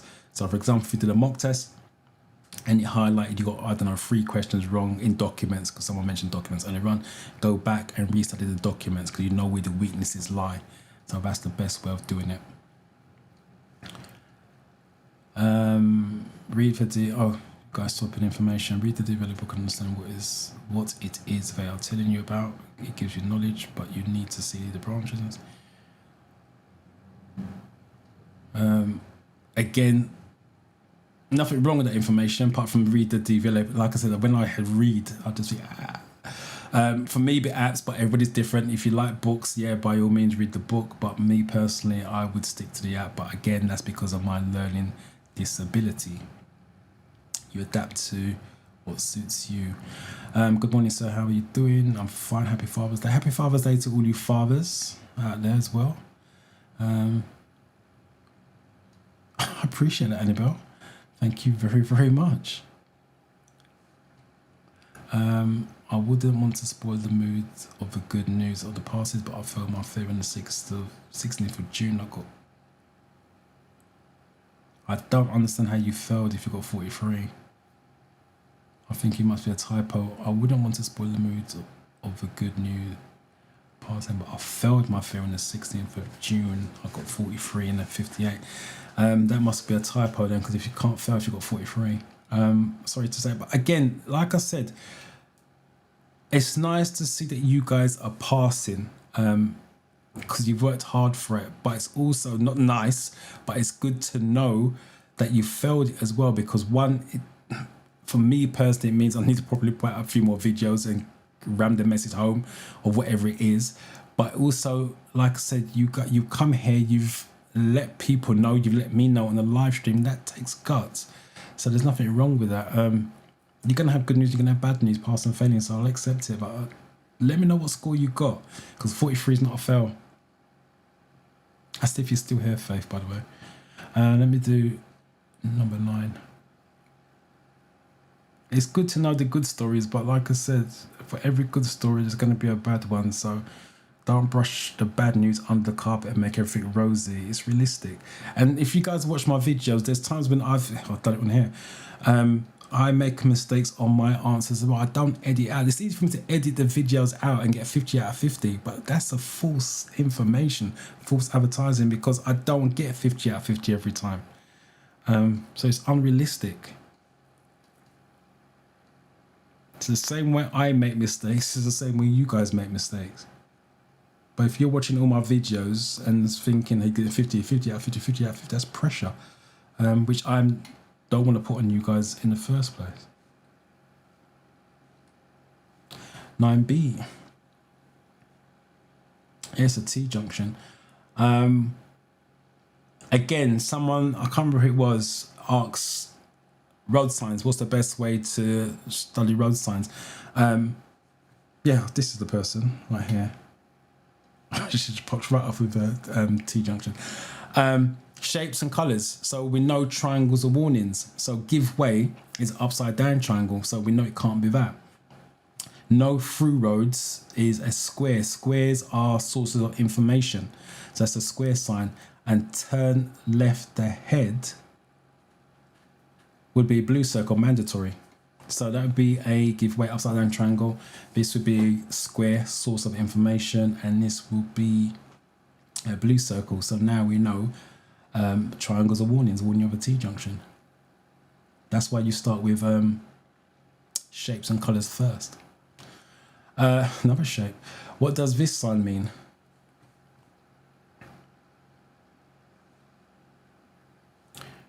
Let's finish off these. Good morning, sir. How are you doing? I think I've done that one. Annabelle. Have a rebook for 16th of July. As from the time you took it till 16th of July, it's a month away, 4 weeks. More than enough time. More than enough time to do what you need to do. Just make sure you do those categories though, based on that.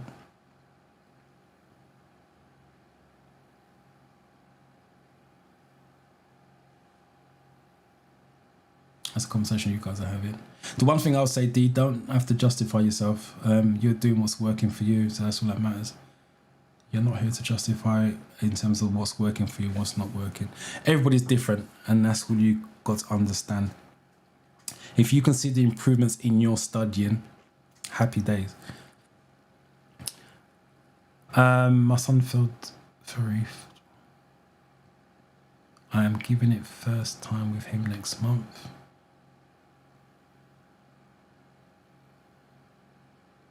Yeah, get rid of the memorizing. That's the first thing, and then go from there. One thing, if he's failed more than enough times, you got thrice there, which suggests it's 3 times. I don't know if you meant twice or 3 times, but anyway, it makes no difference if it's more than once. He's got paperwork 2, 3 times. Put the paperwork side by side and look for the common denominators in the categories he's getting wrong. If it's all different categories in all 3, there's seriously lack of knowledge across the board. But obviously, if he's got road signs on all 3, for example, then you can see a consistent problem there. If it's documents, again, across the 3, you can see a consistency there. But like I said, if it's different categories across the board, that's a lack of knowledge. It's got to go back to basics. But memorizing is definitely get out of that. I'm happy to see how Big Bird performed this motivation. Yes, exactly. Passing is motivation, and someone failing is realization. It's realistic. You know what? Not all of us are going to take a test. Not all of us are going to pass first time. I repeat, on average, it's 3.3 times to pass a very test. So if you're failing, not that I know it hurts and it's frustrating, but it's not end of the world. You just go again. What are we doing? 10.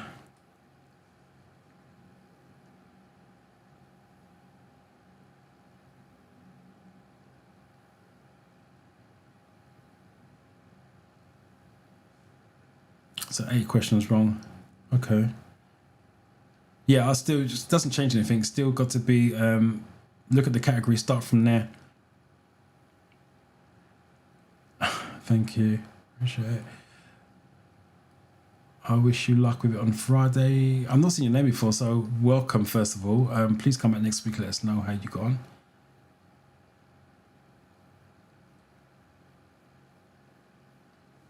Alright, what did you go for? 10B.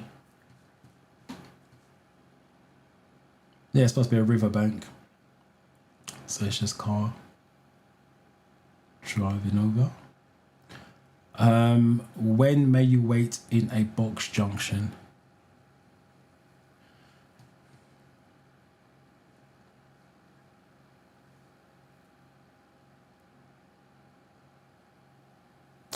I'm not sure if you're allowed to skip a question as in not answer it. I believe you have to give an answer, but you can flag it and go back. I'm not sure if you can leave it blank because you can't do that on the app unless you set it up in the settings. So I'm not 100% sure if you can skip it as in not answer it whatsoever and then move on. So what I always tell my students is to give an answer and flag it. So you're going back to that one to reassess it, re-examine it, whatever way you want to call it. And then you can always change the answer even though you're giving it. So always flag it if you're not sure and go back.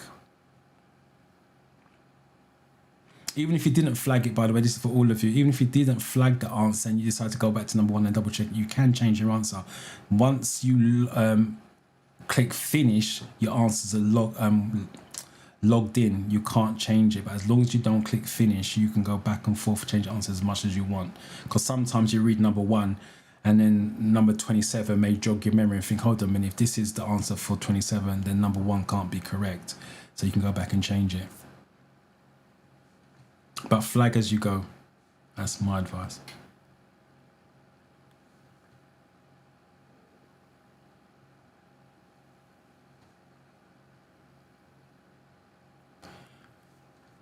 Understanding is key.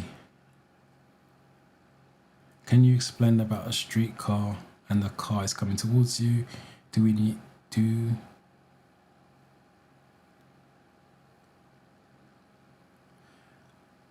let me come back to that. It's a little bit more deeper than that.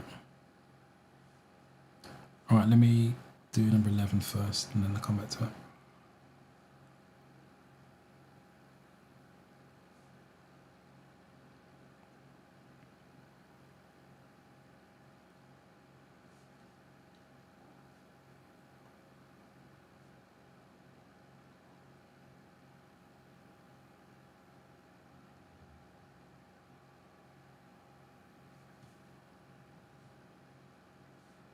Right, you guys are going for A.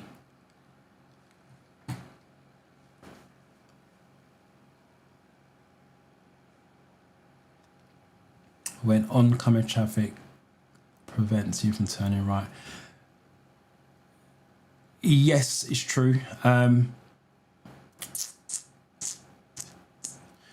tell you why I'm hesitating. Right. With the full, I'm going to give you the full answer. As you can see, they take any...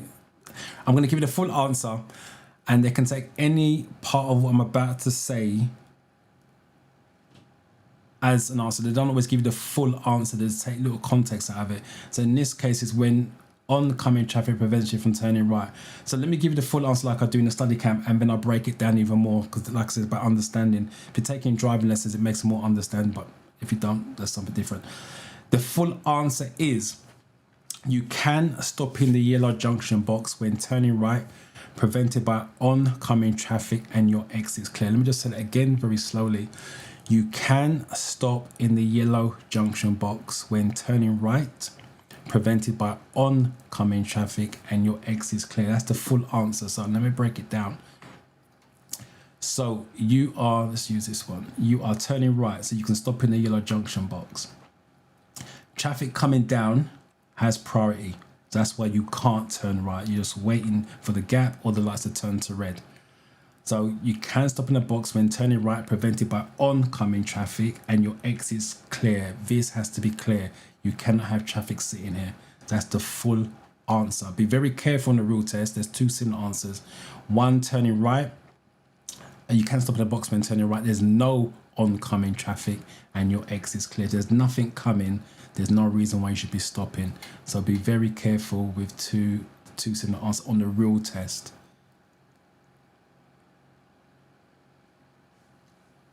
So that's what that one is. You're driving your car when may use a handheld mobile phone.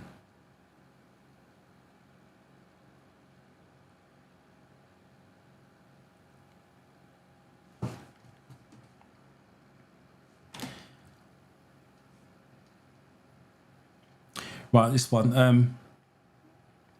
Can you please explain a street car and a car is coming towards you? When towards you, do we stop at passing place or opposite, and why? When the car's coming towards you, is called a meeting situation. That means the road's narrow. It's room for one car up or down, not both at the same time. So when you, what did you say? Car street, because it's coming towards you. Do we stop at a passing place or opposite? A passing place and opposite is technically the same thing. A passing place is normally on your side where there's a gap you can move into to the left to make the road wide so the car can come through. And the same type of gap could be on the right hand side of the road, so you stop opposite the gap to make the road as wide as possible, and then the car will come in towards you and now go into that space so you can drive up. So if the space is on your side, you move into the gap to make the road wide. If the space is opposite you, you stop opposite the space to make the road wide. The reason why you're going to move into the space, because if the obstacle's on your side of the road, the car coming down has priority. So if you've got to go past an obstacle to go on the wrong side of the road, then the car coming down has priority. It's very hard to explain without visuals. I have got a vision on my iPad, but I ain't got time to bring that out. But hopefully that makes sense. If it doesn't, let me know. I can try and explain it a different way.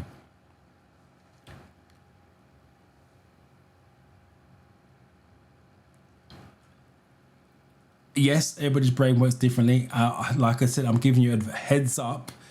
You're going to need to simplify stuff when it comes to driving. As I repeat, when I'm doing with my students, I can't change their character, and I don't try to change their character because that's virtually impossible, because that's what makes you. But with driving, you have to find a way of adapting it. You cannot overthink things when it comes to driving. Can you pass overthinking the theory test? Yes, but it's going to take you longer. Can you pass your driving test overthinking it? Yes, but it's going to take you longer, and it may not be enjoyable as well because it's frustrating. Driving's got to be done simple. Have a little bit of fun with it. That's how learning takes place quicker. With me in the car, I'm all about having a little bit of fun with my students. Simplify it. If you overthink it, it's going to be difficult. 12.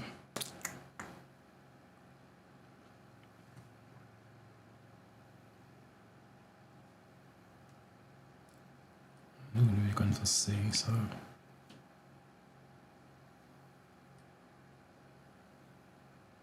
C. Yeah, parked up. Remember, turn the car off, take the key out for real life driving, by the way. Oh, lots of words. You're looking for somewhere to park your vehicle. Neither you or your passenger are disabled. What should you do if there's only 3 spaces? What should you do if only 3 spaces are marked for disabled drivers?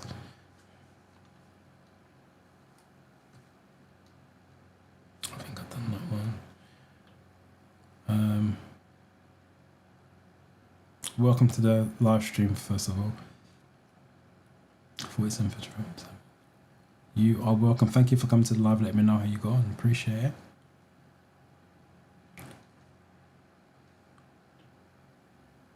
$44.59 miss.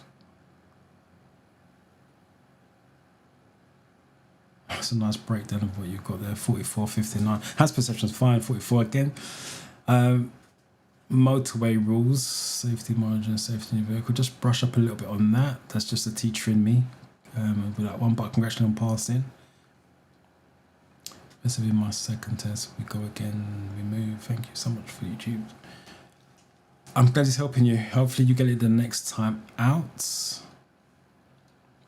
While you're studying during the week as well, write down any questions, any concerns you have, bring it along. And I can try to explain it a little bit more clearer than I have been doing today.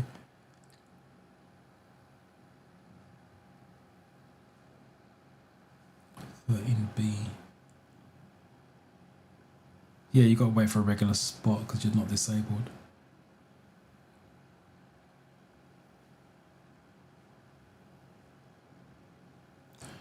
Which vehicle might have to take a different course from normal at a roundabout?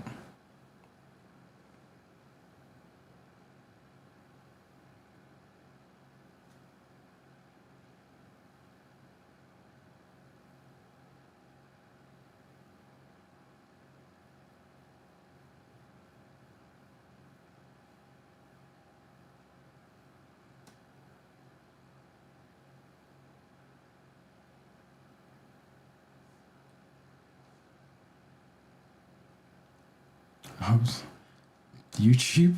I don't know if that's a question or a statement. You can watch the videos as many times as you want. They're on YouTube. I don't take them down.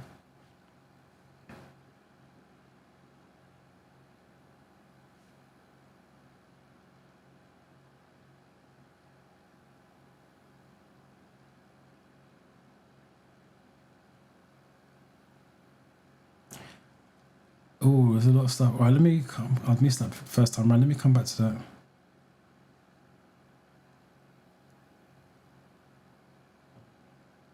I didn't see this one. When you must. Good explanation.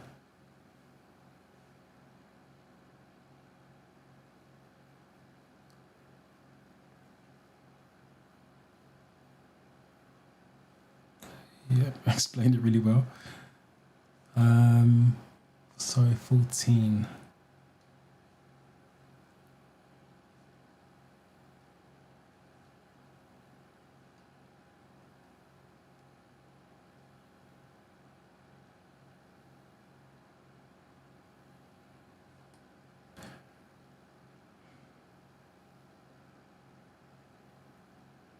There it is, 14.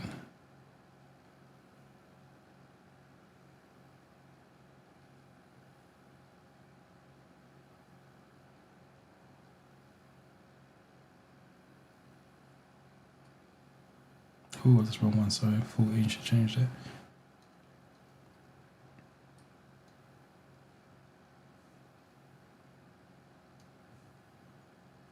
I'll come back to that in a minute.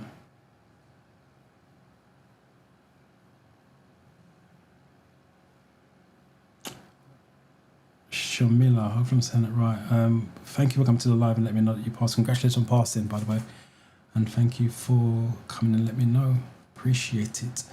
And you guys gone for a long vehicle. Yeah, that's your lorries. Even buses take a different route. Oh, that's why it's on. That's why I asked the question. The state car. The state car is more like a family car. It's the next size up from a normal saloon. It's normally it used to, back in the day, it used to be just called a hatchback, but yeah, state cars is bigger, longer. That's all it is.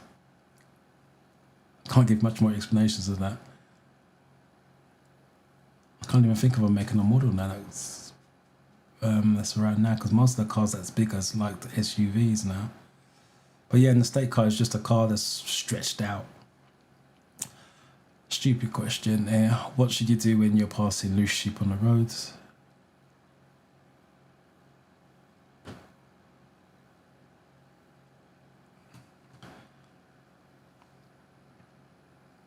Right, so as far the final revision day, how many? I can't answer that because I don't know what you did previously recommended, so I don't end up over cramming and over revising. What's the best way to break down understanding so I can break? You can't break down understanding. You break down the question to gain understanding. You can't break down understanding. You break the question down to understand it. There's sort of difference behind it, and try to understand the meaning behind the questions. I'll try to give you a demonstration on some of these questions when they come up.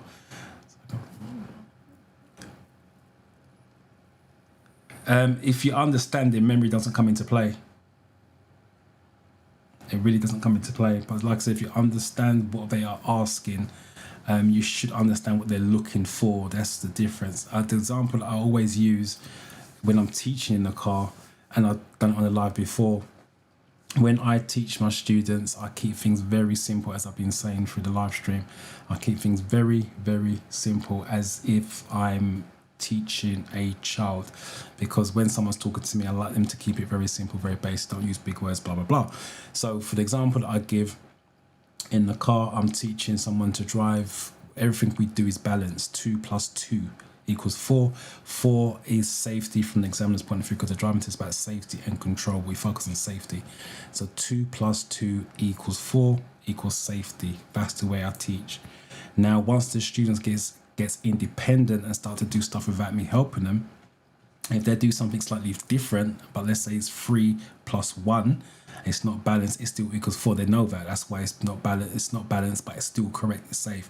Understanding. If someone does something that's 4 + 0, it still equals 4. Still, the outcome is the same, and they understand that. So no matter what they do with a situation, they know the outcome has to be safe. It doesn't have to be done the way I taught them in the early stages. So that's what I'm saying. If you understand something inside, that memory doesn't come into play because you understand it. Once you start to remember stuff, then you don't understand it, because you're trying to search for what you did previously. Oh, the question last time, or the question I did last night is X. That's what you don't want. No matter how they word the question, I understand what they're looking for. That's the answer I'm going for. So there's a slight difference. So you're breaking the question down to gain understanding, not breaking understanding down. So I hope that makes sense. But in terms of hours and do for run, I can't answer that. If I was studying, would I do revision the night before? No. And I'll tell you why. Because I would be already prepped before the final day comes. With the students in the study camp, they're technically prepped a week before the test comes. Because I don't wait till the last minute, because if something comes up in a way where, I don't know, emergency at work or whatever it is, you don't get that last minute revision. I get my students prepped the week before. With driving tests, my students are ready for a driving test where possible 2 to 3 weeks before a driving test, because if something happens where they can't take the lessons, they're still sorted. But I repeat, everybody's different, so you have to do what you've got to do. What are we on? 15.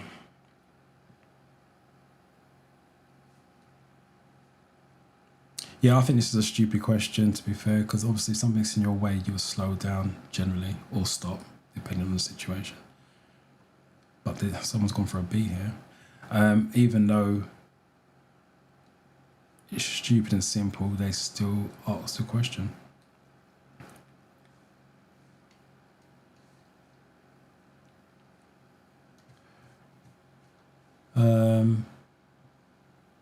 Pass quickly but quietly. I don't say you can pass quickly but quietly unless you're in an electric car.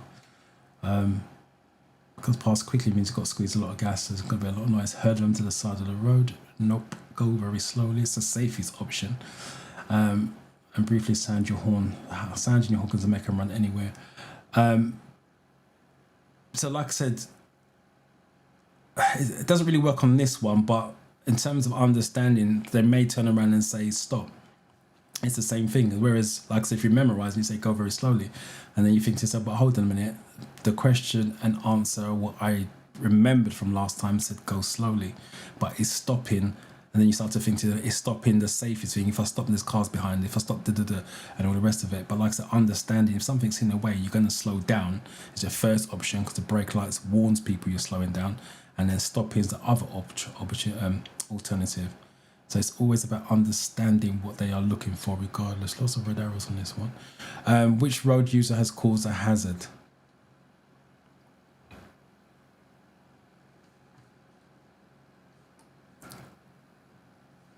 I'm trying to reshape the way I learn so that it is effective and efficient, but makes learning fun and enjoyable. Being able to understand how to learn and how your brain works is interesting. Yeah, I'm a lot about how the brain works, because if you understand, again, understanding like a parrot, if you understand how the brain works, you can manipulate what the brain thinks. If you don't understand how the brain works, the nerves and stress, pressure can get on top of you. And so I always say, try to stay calm and relaxed in there. So I give you breathing techniques. Don't answer questions when you feel stressed, because the brain doesn't like all of that. Yeah, it's just literally trying to keep things simple. In your email, you mentioned about you got an instructor who's I can't remember what the first one had, his experience of blah blah blah. Just because a driving instructor's experience, it doesn't make him good. What I mean by that is for you, and I think the other one you've got, he's more advanced than what a driving instructor needs. What a driving instructor needs is understanding and client-centered learning. He needs to understand you. So from day dot, he meets you. He's got to understand what makes you tick, and he learns that by asking questions. That's why it's called client-centered learning. Because if I was to meet you for the first time on the driving lessons, there's certain questions I would be asking that keeps you relaxed and calm, but also gives me information about you, and I get to notice the things you do when you're nervous, how you act, blah blah blah, and the rest of it. And I use those things to keep you calm, because there's signs of stresses and stuff like that that I pick up on when I meet somebody. So just because this driving instructor's got a lot of experience and done more driving courses that they need, it doesn't mean to say they're good in terms of teaching. So when you get your instructor, if he turns up this time, make sure he's trying to understand you and make it simple for you. You're going to need simplicity. I don't mean it in a bad way. You just overthink stuff. You have to simplify it. 16.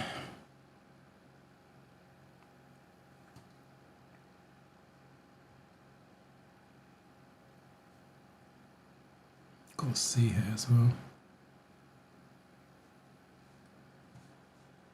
Someone's gone for a C. What's C for?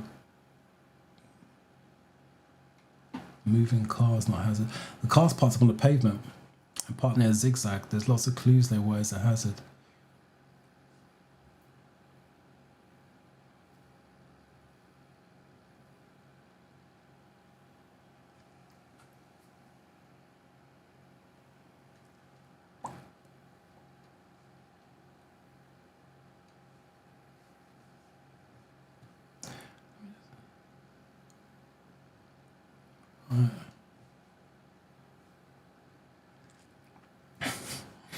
What does this sign mean? I gave the answer to this earlier on.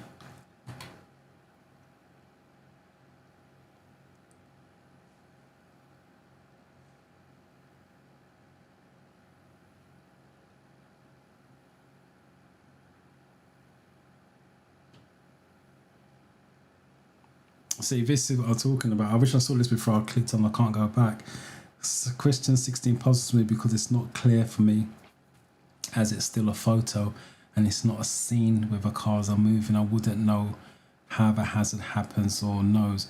If I can't, like I said, I can't go back. If you rewatch the video, the replay, the car's parked on the pavement. Should you park on the pavement? No.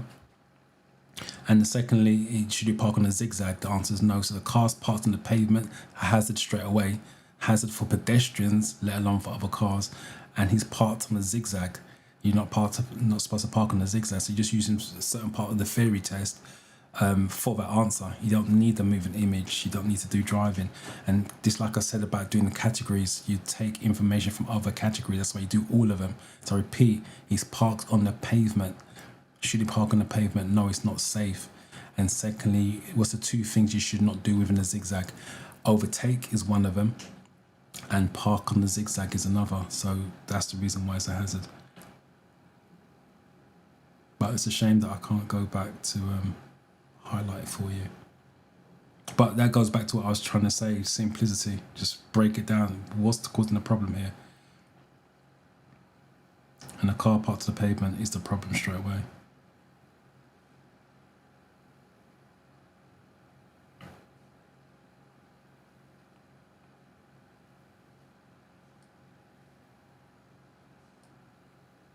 I've got C, got 1B on there. As I mentioned earlier on, I can't remember what sign it was with, when we was talking about shapes and colours. Remember the shape and colours first. think it was a triangle sign, T-junction, I think it was. And I said to you, squares are source of information. So that's a no through road one, or dead end. That's another way of wording it. It's a dead end. So you go for a ferry test, you don't see this bit, no through road on the left, but you see dead end road on the left. Is the same thing. So blue squares or squares are sources of information. You're driving on a busy main road. What should you do if you find that you're driving in the wrong direction? You are welcome. Well, let's see if we can get some of these out of the way. My ferry test is in 4 days and I've lost my provisional. If you lost your provisional and it's in 4 days, if you mean 4 days today, hopefully, phone the DVSA up tomorrow and cancel your ferry test. It's 3 working days. So if it's 4 days today, do you know? I don't know. You don't need to. If you booked it online, go online and cancel it today. Just jump online with your reference. If you booked it online, just jump online, log in, and cancel it. 3 working days. So hopefully you get your money back with that. I'm not sure they're going to allow you to push it back. Or if you lost it, I'll cancel it anyway, because you're going to have to get another one from the DVSA. They're not the fastest people at sending out licenses. So just jump online, but after the live though, and cancel. So hopefully you get your money refund on that one.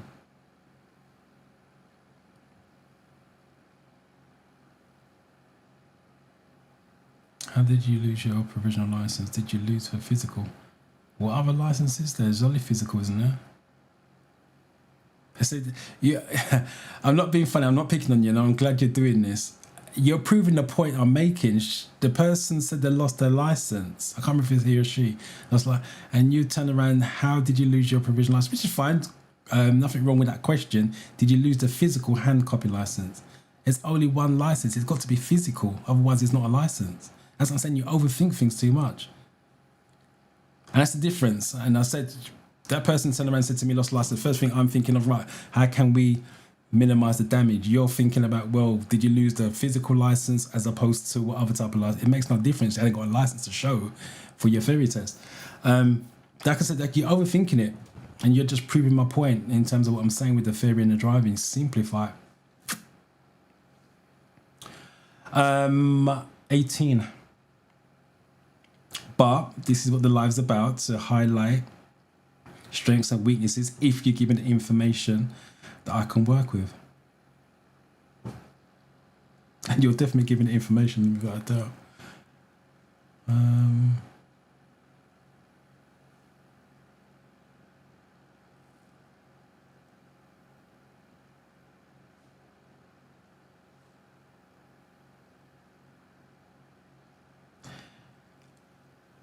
I don't like doing this, but I'm going to, because it worries. I'm here to help. Hopefully I'm saying this right. Chris I'm going to just call you Chris rather than try to butcher your name. For the last 3 or 4 answers, you've been putting the wrong one. And I'm not sure if that's a typo or you're running late on YouTube, as in the question or whatever it happens to be, but your answers are not relating to what we're doing. But the number is, but the answer isn't. So that worries me. But I've noticed from the 3 or 4 answers of the last questions you've put everyone wrong with that. So I'm not understanding why. Like I said, there could be a delay between me and YouTube, you and YouTube, but you're just putting the wrong letter with the wrong answer. Wrong letter with the wrong number. I'm not sure, but I've got to raise it because otherwise I'm not doing my job to teach. You guys are gone for A. Yeah, turn around in the side road. So when you come out, you're driving forwards onto the main road. Because the side road is normally quieter. That's the reason why you can turn around there. Do a 3-point turn, which that would be. What did you go for? C. Anyway, what's C? Turn into a side road on the right and reverse into the main road. And the reason why that's not correct, one, you're reversing into the main road, and secondly, if you remember what I said earlier on, you drive on the left, always go from bottom to top. So you're actually turning across traffic to go into a side road to reverse into the main road. So if you are going to turn around, you want to turn around on the left-hand side, so that you're not going across traffic. Turn on the left-hand side, then turn around in the side road, and then you come to the giveaway line to turn right to come out. That's what it should be. But yeah, I don't know whether there's a delay with YouTube why you keep picking the wrong answer. But as I said, I'm here to teach, so I have to raise it. Why is it more difficult to overtake a large vehicle than a car?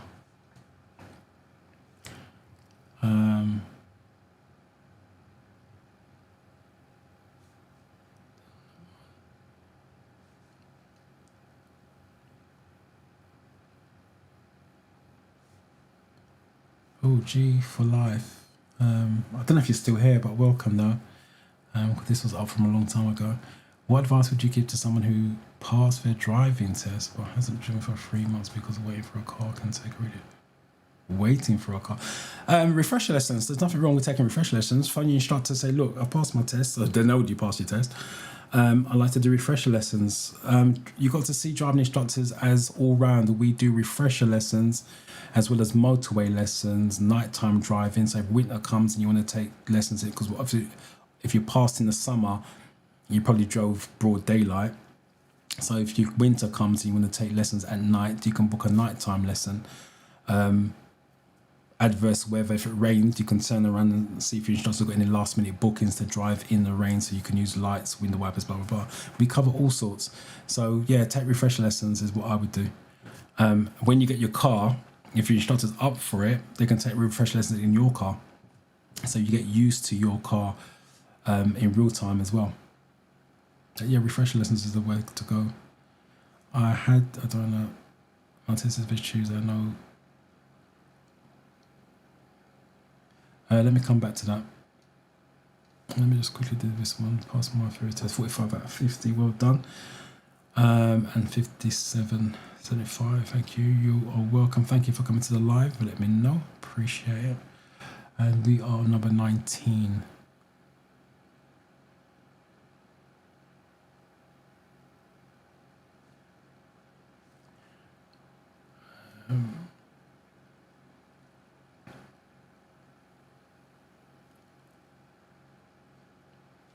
And you're going for D. Okay, D. Yeah, it's going to take longer.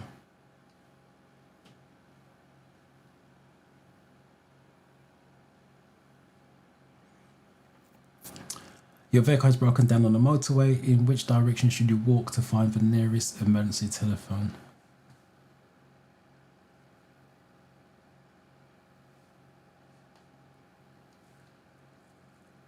My test is on Tuesday. I want to pass first. I'm really nervous and if I try to relax, you're going to be nervous. It's natural. There's nothing you can do about it. I wouldn't fight against it. Try to embrace it. Once you fight against it, the body chemistry is not going to work. Nerves is natural. Taking a test is a natural thing because it's going to go one of two ways. You're going to pass it or fail it. So that's why you're going to be nervous. Try to relax. Take deep breaths, as I said, when you get in there. Read the questions very slowly, very carefully. Not sure, flag it, move on, go back to just the flagged ones.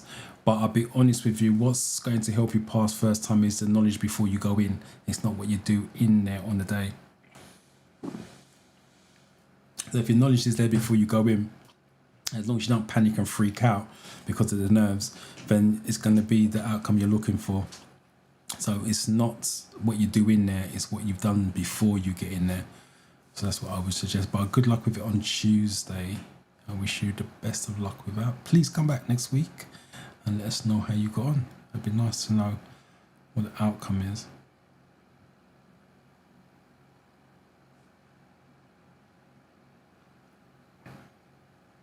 I've got a C on there.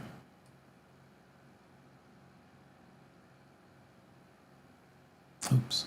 Please do. Looking forward to that. Got another live then if you've got 2 weeks. I hope I'll see you next Sunday. Change your answer. That's what you call flagging. Go back and change your answer if you're not sure.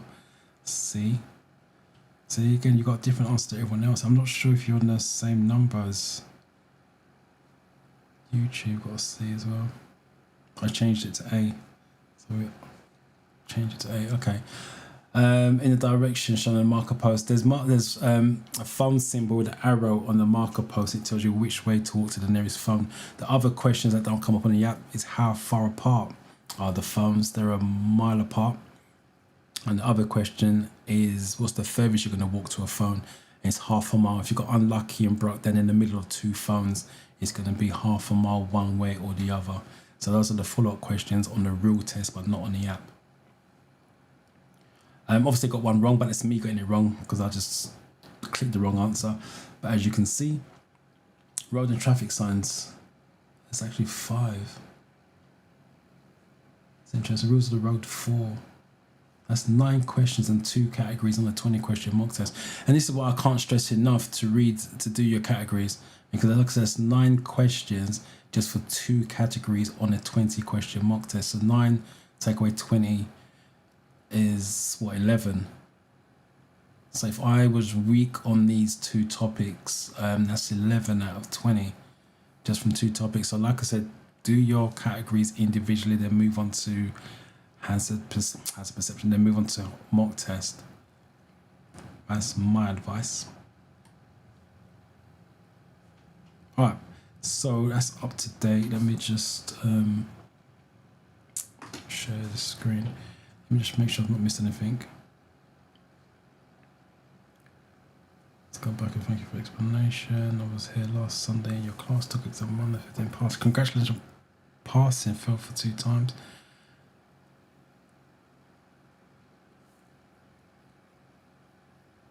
I failed 2 times, both 42. Congratulations on passing the 3rd time out. And thank you for coming to the live, let me know. So I've been watching videos, I'm here to testify. I have passed my theory test for the first attempt. Well done. Brilliant, appreciate that.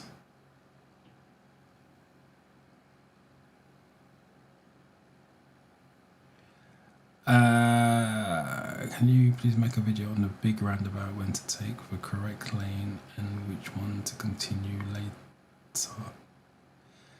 I've done a video, I think it's 2 weeks ago now, about the question on the roundabout, and I kind of brought the roundabout which lane you should do. So I suggest you watch that video. It's the last video I did on the channel about 2 weeks ago, I believe, maybe 3 weeks on Thursday. But I did kind of break the roundabouts in a simpler form so you know which lane to take. So I would suggest you watch that video. It'll also give you the answers to the theory test question about roundabouts with that one.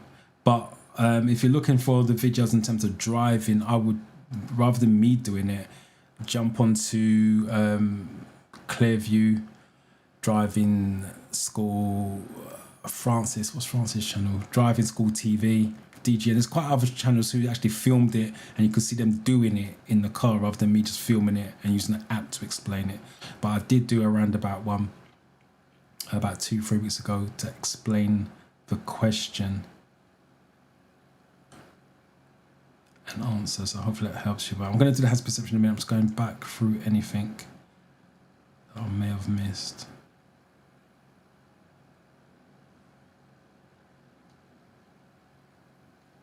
I've done this one, didn't I? 16, what was 16? I was just parking on the pavement. I think I'm up to date with everything.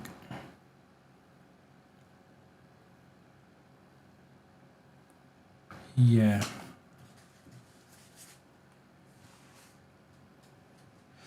Okay, so hazard perception. 14 videos, 13 of them have single hazards. When you are studying, you have 2 types of videos, real life and CGI videos.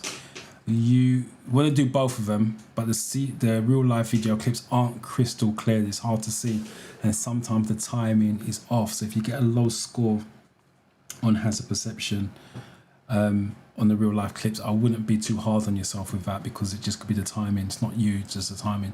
But the CGI ones are on point. When you go for the real test, they're all CGIs, they're not real life, because the failure rate has perception before CGI was high. That's why they went to CGI, to bring the failure rate down. because it was hard to see if I share my iPad. So let me just quickly do this. This is your driving test report sheet that you're going to get when you take your driving test, pass or fail. You get a copy of this email to you. And the driving test about control and safety. On your left hand side is all the control side.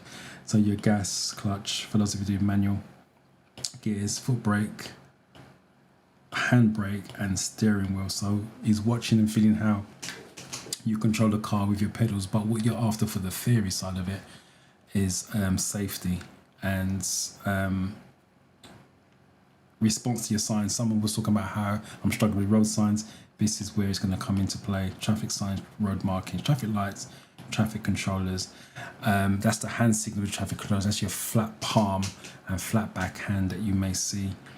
And other road users, which is your now pedestrians, e-scooters and all sorts. Use of speed, driving safe speeds, following distance, 2 seconds if it's dry, 4 seconds if it's wet, ice and snow, 10 times longer, all comes into play there. Someone asked me about passing places. That comes into play, judgment, meeting situations, so box 22. So if the space is on your side, you move into the left. If the space on the right hand side, you stop opposite. You don't move in on the wrong side of the road, you stop opposite. But again, this comes into play in terms of meeting situation. You had a question about overtaking. Why is it a problem overtaking a lorry or whatever it is? Because it's longer. Overtaking, judgment, same box 22. That's the reason why the question's asks. And then you've got your positional driving, always stay left, pedestrian crossings, your pelicans, puffins, and positional stops. So the video with the car arrowed, I can't remember what it was, arrowed the A, parts on the pavement, so parts in a bad place, and parts on a zigzag. That's the box you'll get marked if you did that. Positional stops. But has perception is mirrors. Box 14, mirrors before you signal, change your direction, and change your speed. So that's where it comes in to play. So every time you click in on a problem on the video, it's you checking the mirrors. That's what they're training you to do. So problem, mirror, problem, mirror. In the videos, they say click early and you get the highest mark, but they're not telling you if you click too early, you're going to get a 0. That's the reason why you go for 2 clicks per problem. So let me just make sure there's no other comments on there. So you want to go for 2 clicks per problem. Make sure you get a score.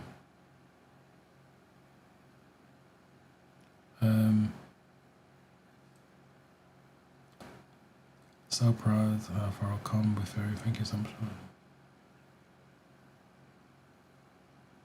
Yeah, while you're studying this week, write down any questions, any concerns you may have. Bring it next week. Let's make sure you're finely tuned to go in there for that test.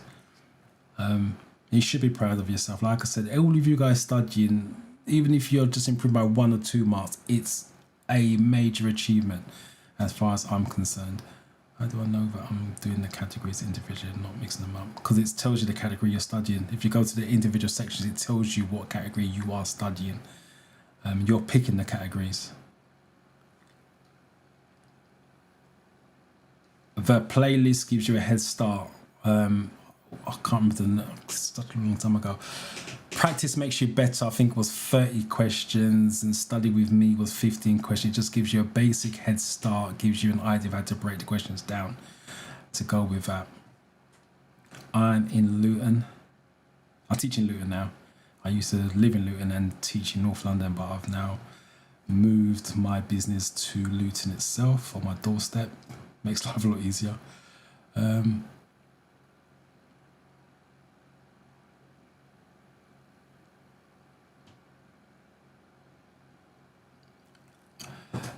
You got to be careful when you say all the knowledge. Like I said, I think you're trying to conquer the world before you even take a theory test. As much as, like I said, it's about understanding, do you need all the knowledge outside of the theory side? But like I said, based on your email, I can only go by the words, because I'm going to pick up on what people say. You're trying to get every single thing going before you take that theory test. It's way too much. You need to bring it back and probably just relate it to the app. That's the best thing I would do. Relate your knowledge to the app questions. Because if you understand the app question, you're passing anyway. The other stuff you can get through driving lessons, but I think you're trying to get all the knowledge of the world first before you take a theory test. It's way too much. Also for my driving, the new instructor, I will have 2-hour lessons with him on Monday, and he said it's an assessment drive where he assesses my strengths and weaknesses. That is correct. That's what I do on my first lesson. It's an assessment lesson to see where you're at.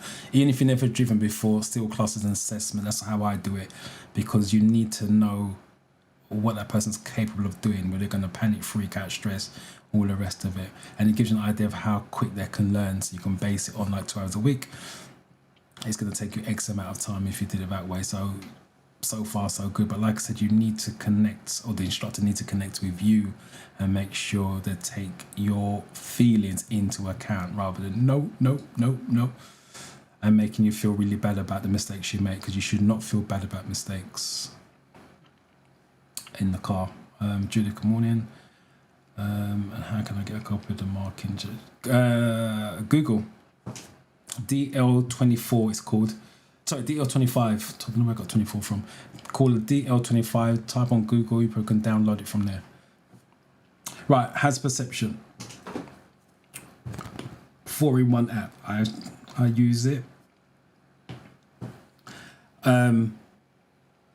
Practice. I do a real life and I do a CGI. I think it all got started. Oh no, they haven't. Let's just do this one's brought up. So I'll do a commentary drive, so I'll let you know what I'm looking at, what I'm seeing, and why I'm going to click. So look down the road as far as you can see, scan from pavement to pavement, left to right, because road signs are on the pavement. The lorry's parked up on the left, on the right, sorry, so it's going to reduce my space. I'm going to click again, I think I messed up.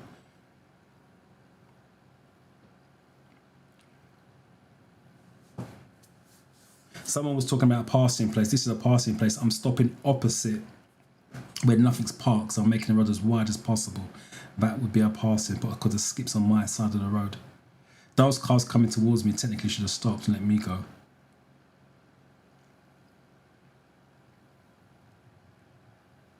So again, keep looking, it could be your double. Again, I don't see anything for me to click on, so it's all good. I'm coming to a bend, so I can see into the bend quite comfortably. It's like a car's parked on my left, so I'm going to click on that just in case. 4 out of 5. So always look to see if you can improve and how you can improve. Always go for 2 clicks. There's nothing wrong going for a third one like I did, just in case you mess up. Oh, there you go. Let me just stop it right there. There's the first click right there. Too early, 0. That's the reason why you go for 2 clicks. Because if you follow the video's advice, they turn around and say to you, as soon as you see the problem, click. You guys are doing that. I saw the problem, that's why I clicked in the first place. But it's a 0. I repeat, it's not about you seeing the problem, because I've seen it. It's about you getting a score for the problem. If you don't get a score, you might as well not have seen it. So get a score for the problem. So I went for 3 clicks. The second one is my standard. So it landed in a 4. And I thought I messed up on it. I'm going to get a score regardless. And I click again. So if I did mess up on the first 2 clicks, for example, that's a 3. My average has to be 3 or more. So at this point, I'm still in the game. So if I didn't click the other 2 times, I'm now -5. I've got to make up 5 across the board. Obviously, you won't know that. It is possible to make up the 5, but why put yourself under that pressure when you could just simplify it? 2 clicks, 3 clicks if you really have to. And that's the reason why. Let me just forward this bit. I don't know if that person's still on here. He's talking about a passing place. So this is a passing place. The road's only wide enough for 1 car. So what I've done is stopped opposite where nothing's parked, so the road is wide, so cars can fit through, 2 cars at a time. So me parked, them coming through. Now as I go through the tight space, let me just stop at our passing place. So passing spot on my side would be here. See the gap on the left? If a car was coming, I would move into that space because the obstacle's on my side of the road. So if the space is opposite, you stop on your side but opposite the gap. so cars can go into the gap. If the space is on your side, you move into the space, because the car, as you can see on the video, I'm driving in the middle of the road, so I'm on the wrong side of the road at that point. But for cars coming down, they have priority. That's what a passing spot is, or passing place is. All right, let me just quickly see the comments and then before we go any further. I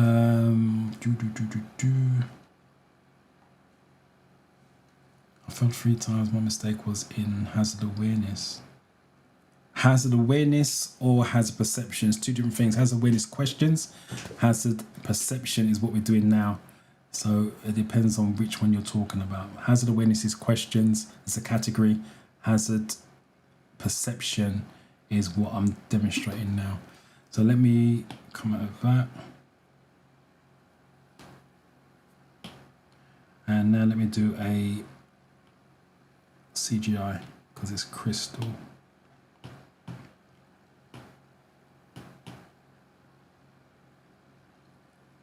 Let me get rid of this comment so you can see the clicking.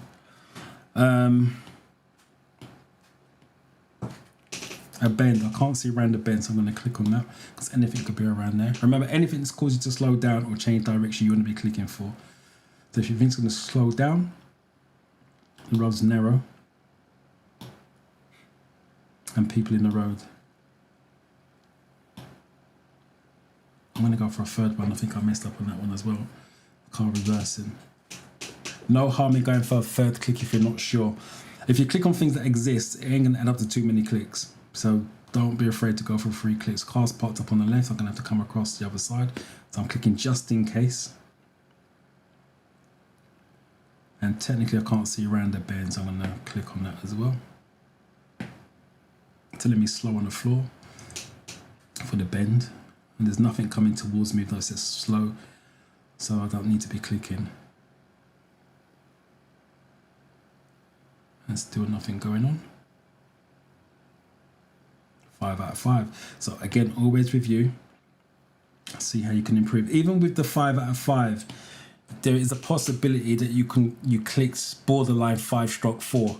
And that's what I'm saying about improve. So even though I got 5 out of 5, I wouldn't dismiss this and say, oh, I got 5, leave it. I'm going to see where that click of 5 came in. So if it was just inside the 5 or it was just before the 4 kicked in, always looking to improve. So there, the road narrows because cars are on my side of the road. So just in case a car comes, I'm going to have to slow down. That's why I say check mirror. Anything to call you to slow down or change direction. That's why those 2 clicks are there. Then the people in the road, I think it was, there's the 5. It's more or less in the middle. And then I think I went for a third one just in case. There you go, on the 1. They'll always give you the highest mark, so there's no benefits in clicking once. Lots of benefits in clicking twice, maybe 3 times. Just don't go spamming 5, 6 times for one problem. That's asking for trouble. So there you have it. So I've got a 5, it's like a 3 and a 1.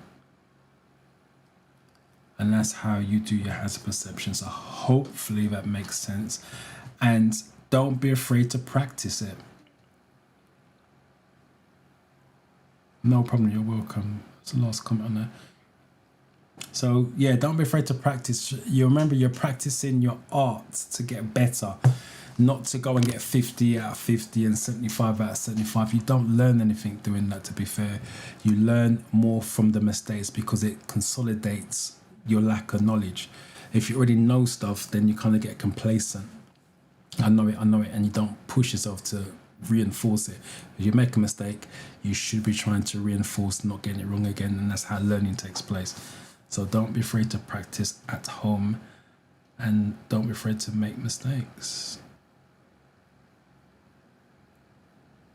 And that's the last comment I see on there. So based on that, I'm gonna call it a day. Thank you guys for coming to the live session and staying with me. All you fathers, enjoy your Father's Day. I'm going to be going out with my daughter. Something to eat a little bit later after I do the training for the study camp guys as well, 1 o'clock. Busy day. So enjoy your summer's day. It's supposed to be nice and hot over the next couple of days. Stay safe. Any of you guys got tests coming up, I wish you the best of luck with that. So let me just do this.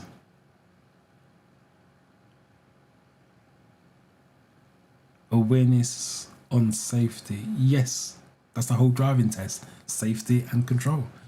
They're still tying together.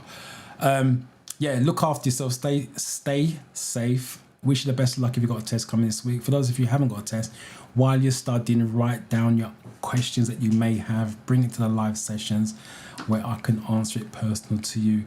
Don't overthink stuff.